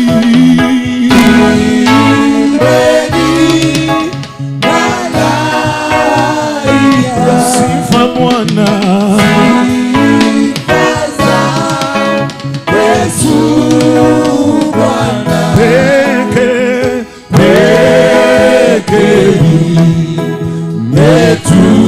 limetukuka jina lake Yesu. Wa thamani, Mungu wa thamani, wewe wa thamani Yesu, Mungu wa thamani, wa thamani, dhamani, Mungu wa dhamani, wewe wa dhamani, dhamani Bwana Yesu wa dhamani, oh wa dhamani, wa dhamani, Mungu wa dhamani, wewe wa dhamani, Yesu wa dhamani, oh wa dhamani, wa dhamani, oh Mungu wa dhamani, wewe wa dhamani, Bwana Yesu wa dhamani, wainua, wainua, Mungu wainua, wewe wainua, Yesu wainua, wainua, wainua, Mungu wainua, wewe wainua, Bwana Yesu wainua, wasamehe, wasamehe, Mungu wasamehe, wewe wasamehe, Yesu, Yesu wasamehe, Bwana wasamehe, wasamehe, Mungu wasamehe, Bwana wasamehe,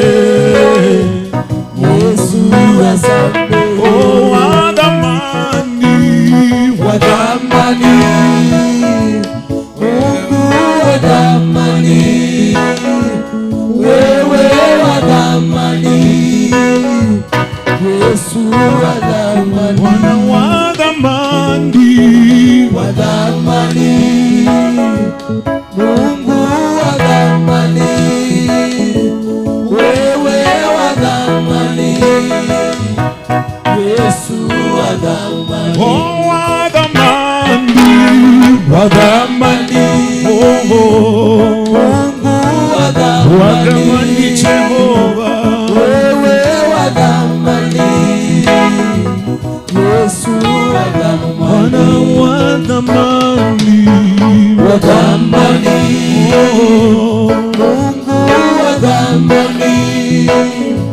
wewe wa dhamani, Yesu wa dhamani, wainua, wainua, Mungu wainua, wewe wainua, Yesu wainua, wainua, wainua, Mungu wainua, wewe wainua, Yesu wainua, wainua Baba, wainua, Mungu wainua, wewe wainua, Yesu wainua, nyosha mkono wako wa rehema, uniguze, unijaze, nyosha mkono wako wa rehema, uniguze, unijaze, nyosha mkono wako, nyosha mkono wako wa rehema, uniguze, unijaze, unijaze, Baba, nyosha mkono wako, nyosha mkono wako wa rehema, uniguze Baba, uniguze, unijaze, Baba, nyosha mkono wako, nyosha mkono wako wa rehema, uniguze Baba, uniguze, unijaze, unijaze, Baba, nyosha mkono wako, mkono wako uniguze Baba, unijaze Baba, nyosha mkono wako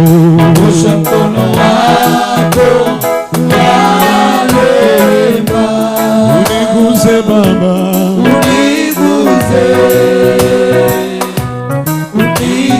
Baba, nyosha mkono wako Bwana wa rehema, uniguze Baba,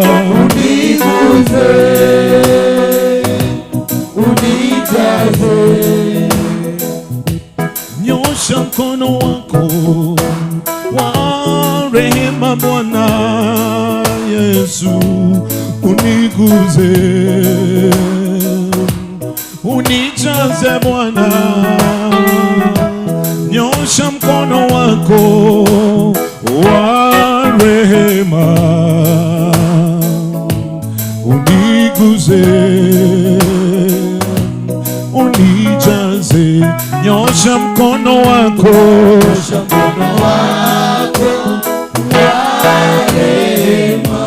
uniguze Baba, unijaze Baba, nyosha mkono wako wa rehema, uniguze Baba, unijaze Baba, nyosha mkono wako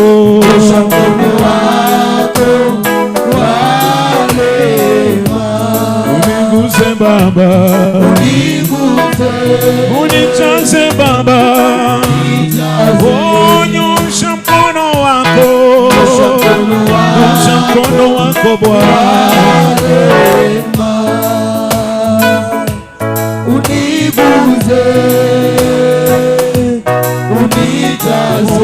nyosha mkono wako, nyosha mkono wako Bwana, uniguze Baba,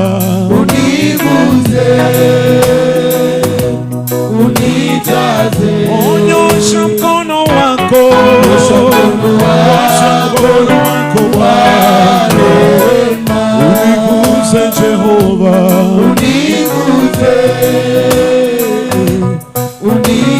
Jehova, nyosha mkono wako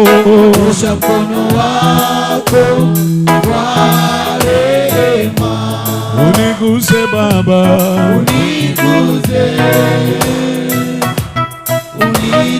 Baba, nyosha mkono wako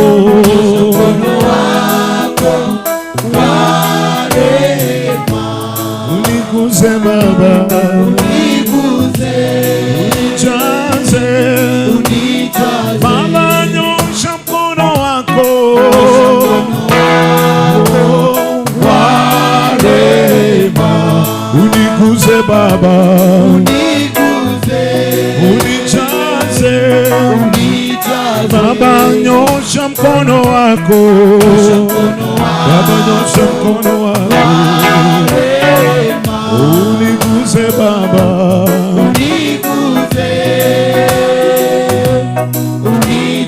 Baba, nyosha mkono wako, nyosha mkono wako Baba, mkono wako wa rehema Baba, unijaze Baba, nyosha mkono wako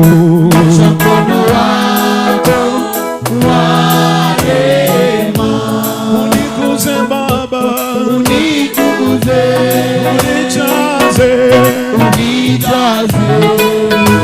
is power,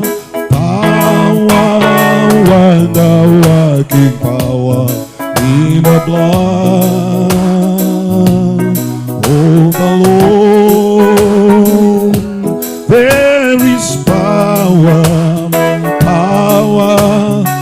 wonder working power in the precious blood of the Lord. There is power,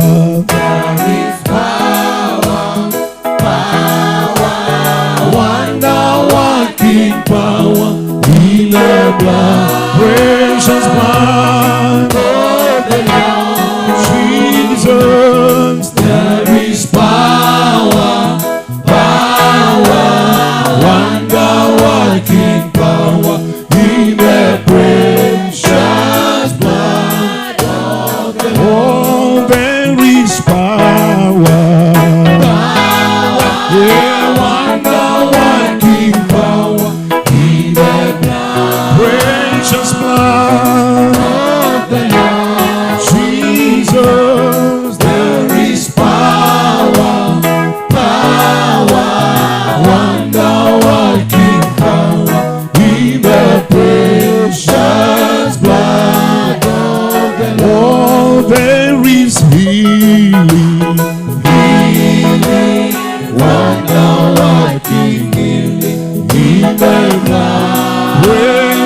blood, oh Jesus.